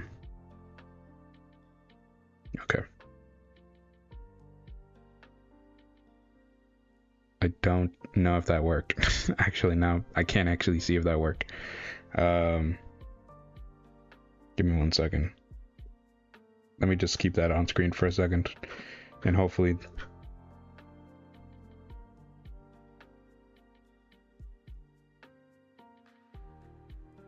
Yeah, I just don't want to not see chat. I think it did work, so I might just keep it like that for the rest of the time, because I didn't see it right now.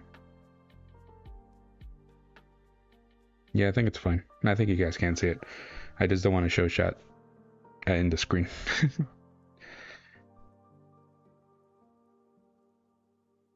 Okay, cool. Yeah, you guys can see that. It's fine. Cool. Now I don't need... Just, no, I don't need this. Okay, cool. Let me just put that to the side then. And I'll be still able to see your guys' chats in the side. Okay. Let's keep reading then. As soon as the queen awakens, the net dolphins manipulate Shinsei to create a net in the water. Okay, this is what we knew from season 1. From the test, the final test. Or the hidden test or whatever.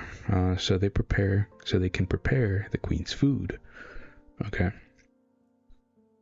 They close in the net, herding the fish in the center and offering them up to the madam, who will swallow them all.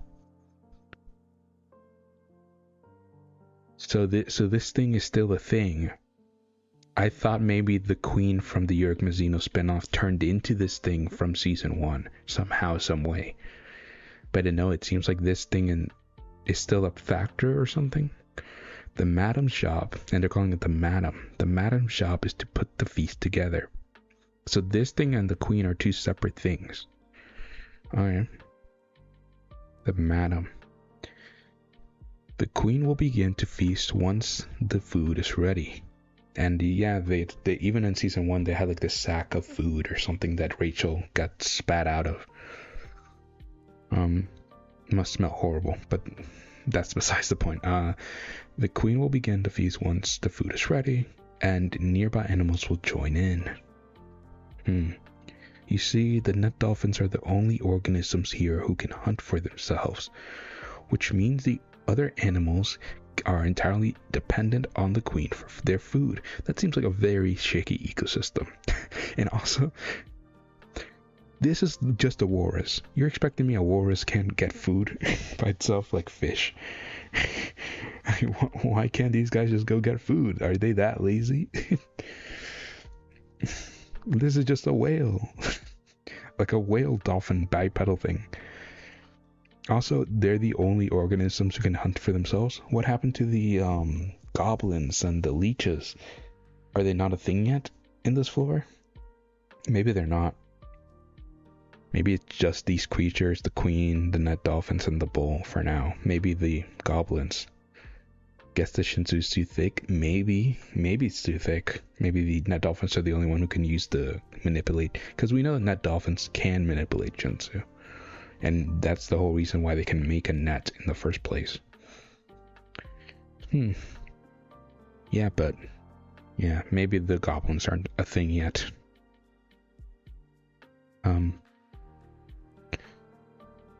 If you kill the queen, there won't be any more feasts. And all those animals will go extinct. Is that why we didn't see all these other animals in season 1? Because the queen died at some point? Because I think the queen will die in this story. Maybe it won't, but I don't know.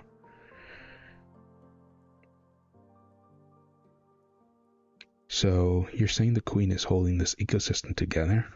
Exactly. That's why you can't kill the queen to get the crown. The queen looks down. Urek looks up. Didn't realize you were so darn important. Damn important. No, I said it right the first time. You can go. Yeah, this thing's massive.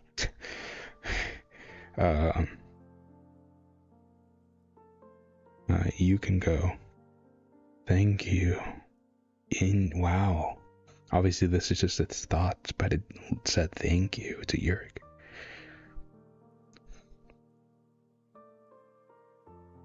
Yeah, whoa. That's a perspective shot. That is ginormous.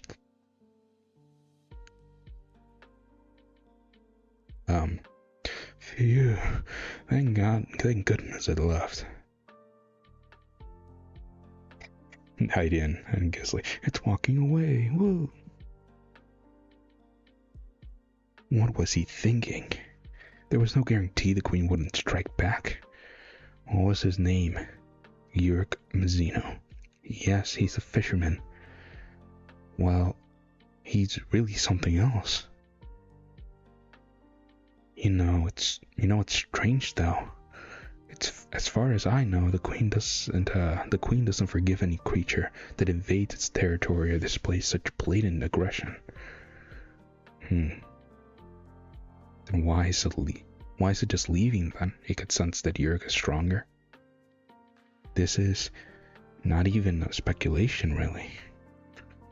But some predators will avoid conflict if they realize their opponent's strength is equal to or even greater than their own.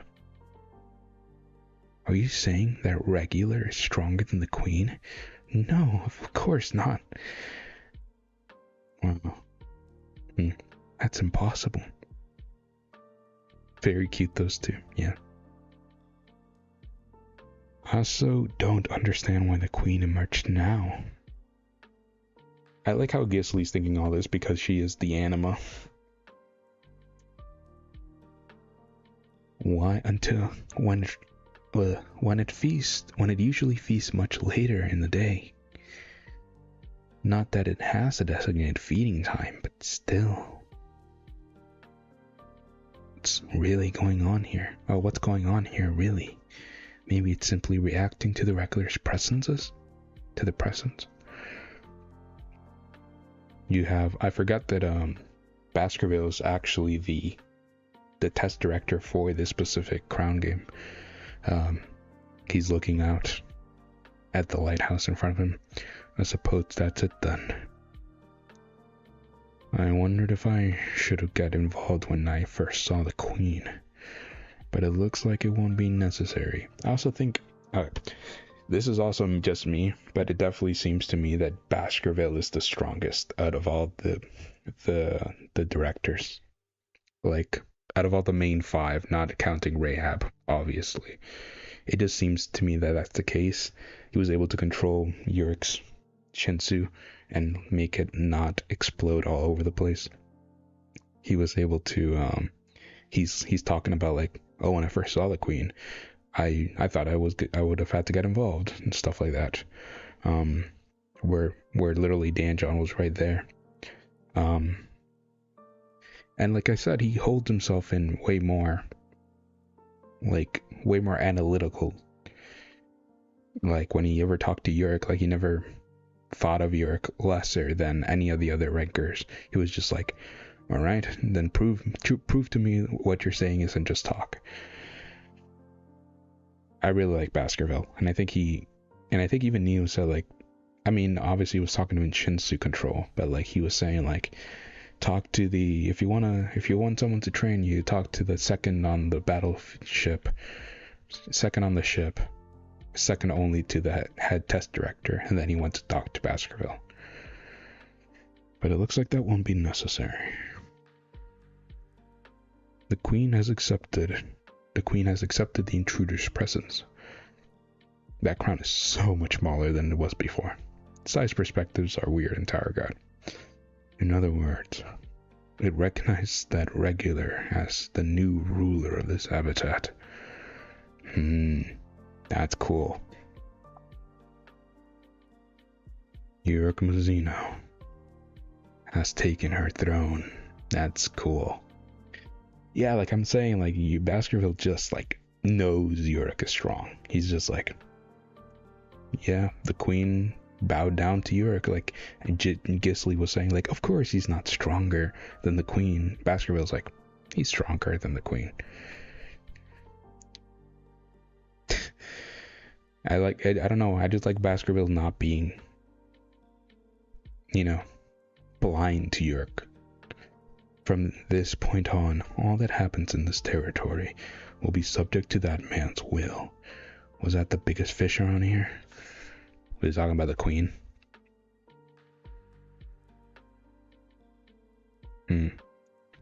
God, I can't get over. I don't know why I can't speak. I can't get over how annoying that head director is. Maybe I should just give up on the test and kill him. But I'm not sure if that's a good thing. Hopefully this game won't turn out to be a disaster. He keeps a cool head for his analysis, 100%. I do respect Baskerville a lot more than basically everyone else on this floor of tests. He definitely strikes me as like the libero, like the guy, you know what I mean?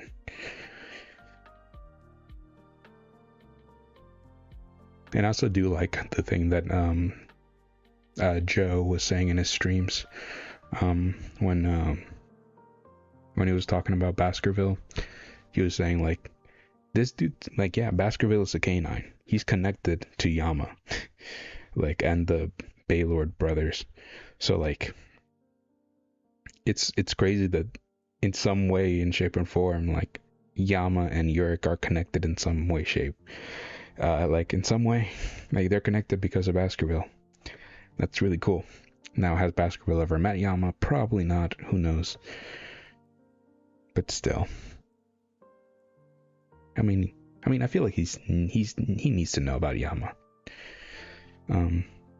Meanwhile, the bull's nest. There's these dudes, these bulls. It's crazy to say there are multiple of these guys. They're just kind of looming over, and they have Evelyn and this dude here. The guy, he has more wavy hair than I think. But yeah, he opens his eyes. Unless he's a stray, maybe. Yeah, unless he's a stray, he could be a stray. But he's but I don't know. Maybe he is. Maybe he's a stray. Maybe he's not part of Yama's faction. Maybe he's part of Paul's factions. That'd be cool. Kind of like how Chang and those other people were from Paul's group that kind of got exiled from the cage. Kind of like R and R's twin, the best named character in the story. Yeah, who knows where he's really from, but in some way, shape, or form, he's connected to the Baylord brothers because that's like the origin of the canines.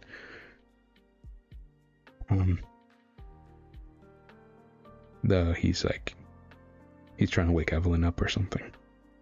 Hey, can you? Evelyn opens her eyes. He glances over. Oh, she shushes him. Does she have a plan to get out of here? Quiet. There's another boom. There's dripping blood somewhere. It looks like a flashback. So, Chongham is in the test site. Or Chongyum. Chongyum? This is a very Korean name. And alright, now let's go with Chongyum.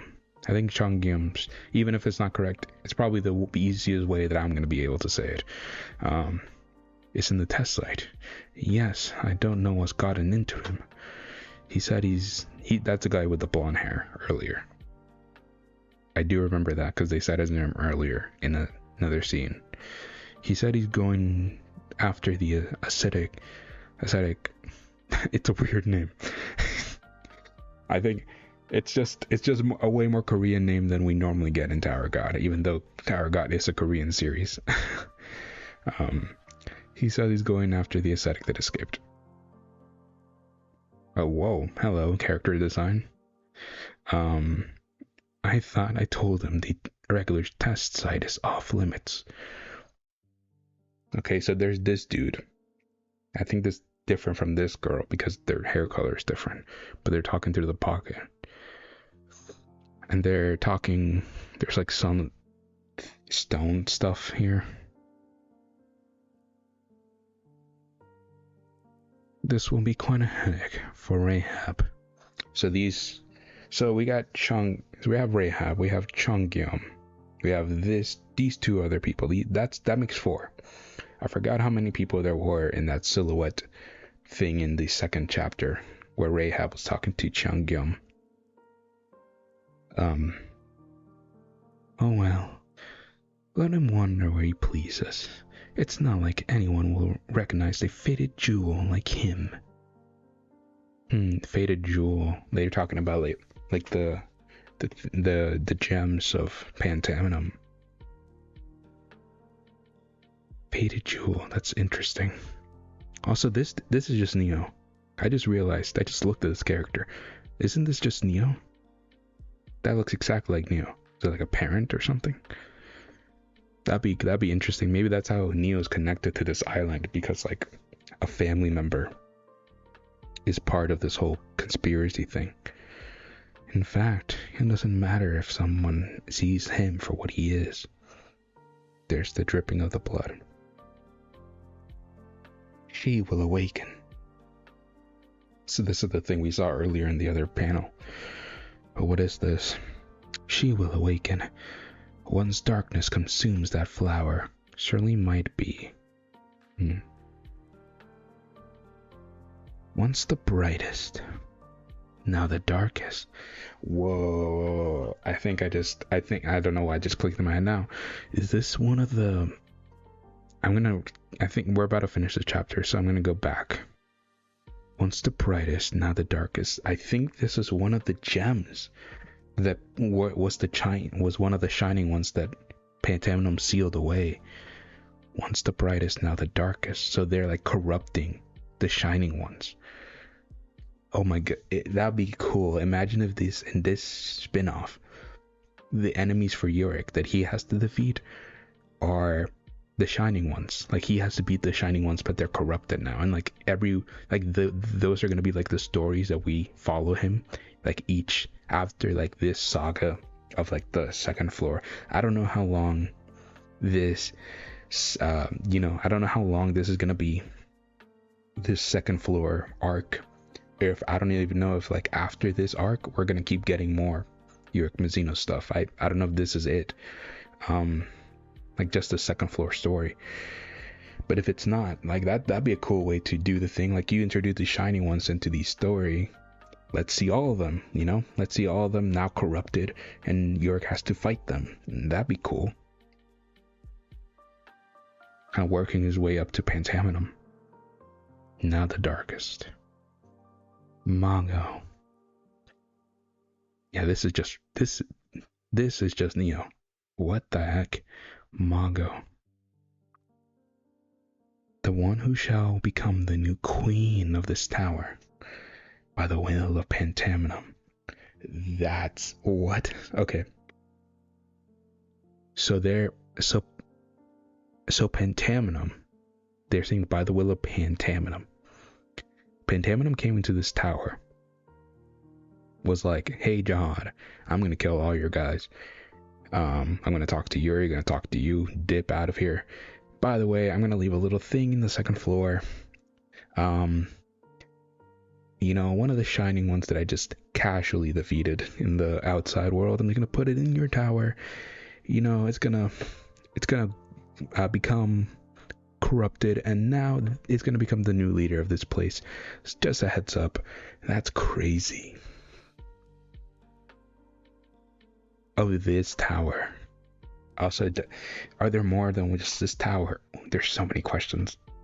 Because I know in like the lore of the TUS story in the past, which I don't even know if it's canon anymore, we know the Axis thing is canon because of SAU, the thing that he said, but we don't know if everything about the TUS stuff is a thing still. That may explain the multiple worlds thing, like the multiple outsides. They're just like stories instead of actual worlds. And Pantamenum is going to all these different towers. Who knows? And he's like he's making his mark on each of these towers to make like an empire or something. I don't know. This is so weird. It's awesome. Drip. And then that's it. That's the end. It has some vague tone to it. Yeah. It's totally vague. We don't know if Pantamenum, this is really what Pantamenum wants, or if this is just like a cult. But this is definitely here, and Pantamenum would have been the one who had it. Like, he definitely left it here. Like, Pantamenum wouldn't just be like, oh, I just dropped one of my jewels here. Like, no, this is... He planted a jewel in the tower. Whoa. I'm gonna go back. I'm actually gonna go back to the second... to this...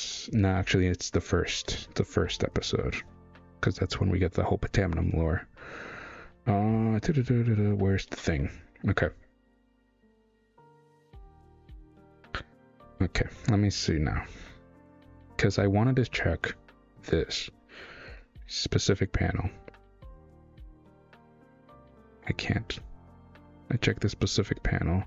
These are the jewels that the Shining Ones got turned into. none of these really look. Never mind. I thought I was gonna say none of these really look like these, like the one we just saw, but no, this one definitely looks like that one. Yeah, it's this one. So it's this one that's Mago. And it's a she because of the queen of the tower. So this is a shining one that got sealed away. This was the one who got planted in the tower. And now it's being corrupted into a dark being or something. Wow. Okay. I know there's another panel of there. Yeah, it's right here. This is the Mago jewel. And I knew that there it is, this one. Oh, that's interesting. The Mago jewel's in the center of all the other 5. So there's these ones and then the Mago one, which is like at the center of all the other ones. Interesting. And yeah, because the thing is that he literally Pentaminum embedded the jewels into his own body. So it's not like just something he can drop on the ground. He definitely took it out of himself and planted it in the tower. Wow. Damn. Well, I'm gonna leave it on that panel actually, because that's crazy.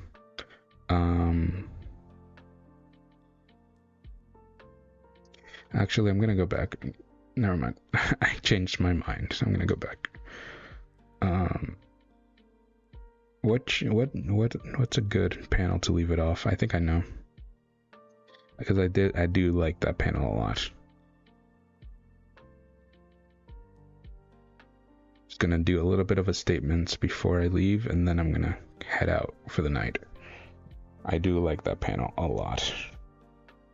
There you go. Wow. Also, hearing Mago's name triggered my brain. It seems to share a name with Edwin's spear. That's so true. I didn't even think about that. Wow. That did not trigger my brain at all. But no, that is true. That is also like Edwin's main spear, Mago. Wow. So obviously right now we don't know. There might be some vagueness to the thing. Maybe Jihad and the Tengri families are from the same outside of Urek. And if that is the case, maybe Mago, yeah, maybe if that's the case, then they would have been, because again, no matter what, Jihad and the Tengri families are like thousands of years older than Urek. So like, they would have definitely probably been around since the wars between the Shining Ones before they entered the towers to some capacity. We don't know really how much, but maybe the Shining One that Edwin knew about was Mago, and he named the spear after Mago. That's cool. Time will tell, I suppose. Yeah, that's cool. That's interesting. But yeah, I didn't even connect those dots together. Yeah. But okay, we got a new irregular in the tower, I guess. I mean, I guess there would be an irregular the same way Rachel is an irregular, because Rachel's an irregular because Bomb opened the door and she kind of fell in. Technically, all the Shining Ones would be irregulars because Pentaminum opened the door, entered the tower, then planted the Shining Ones into the tower.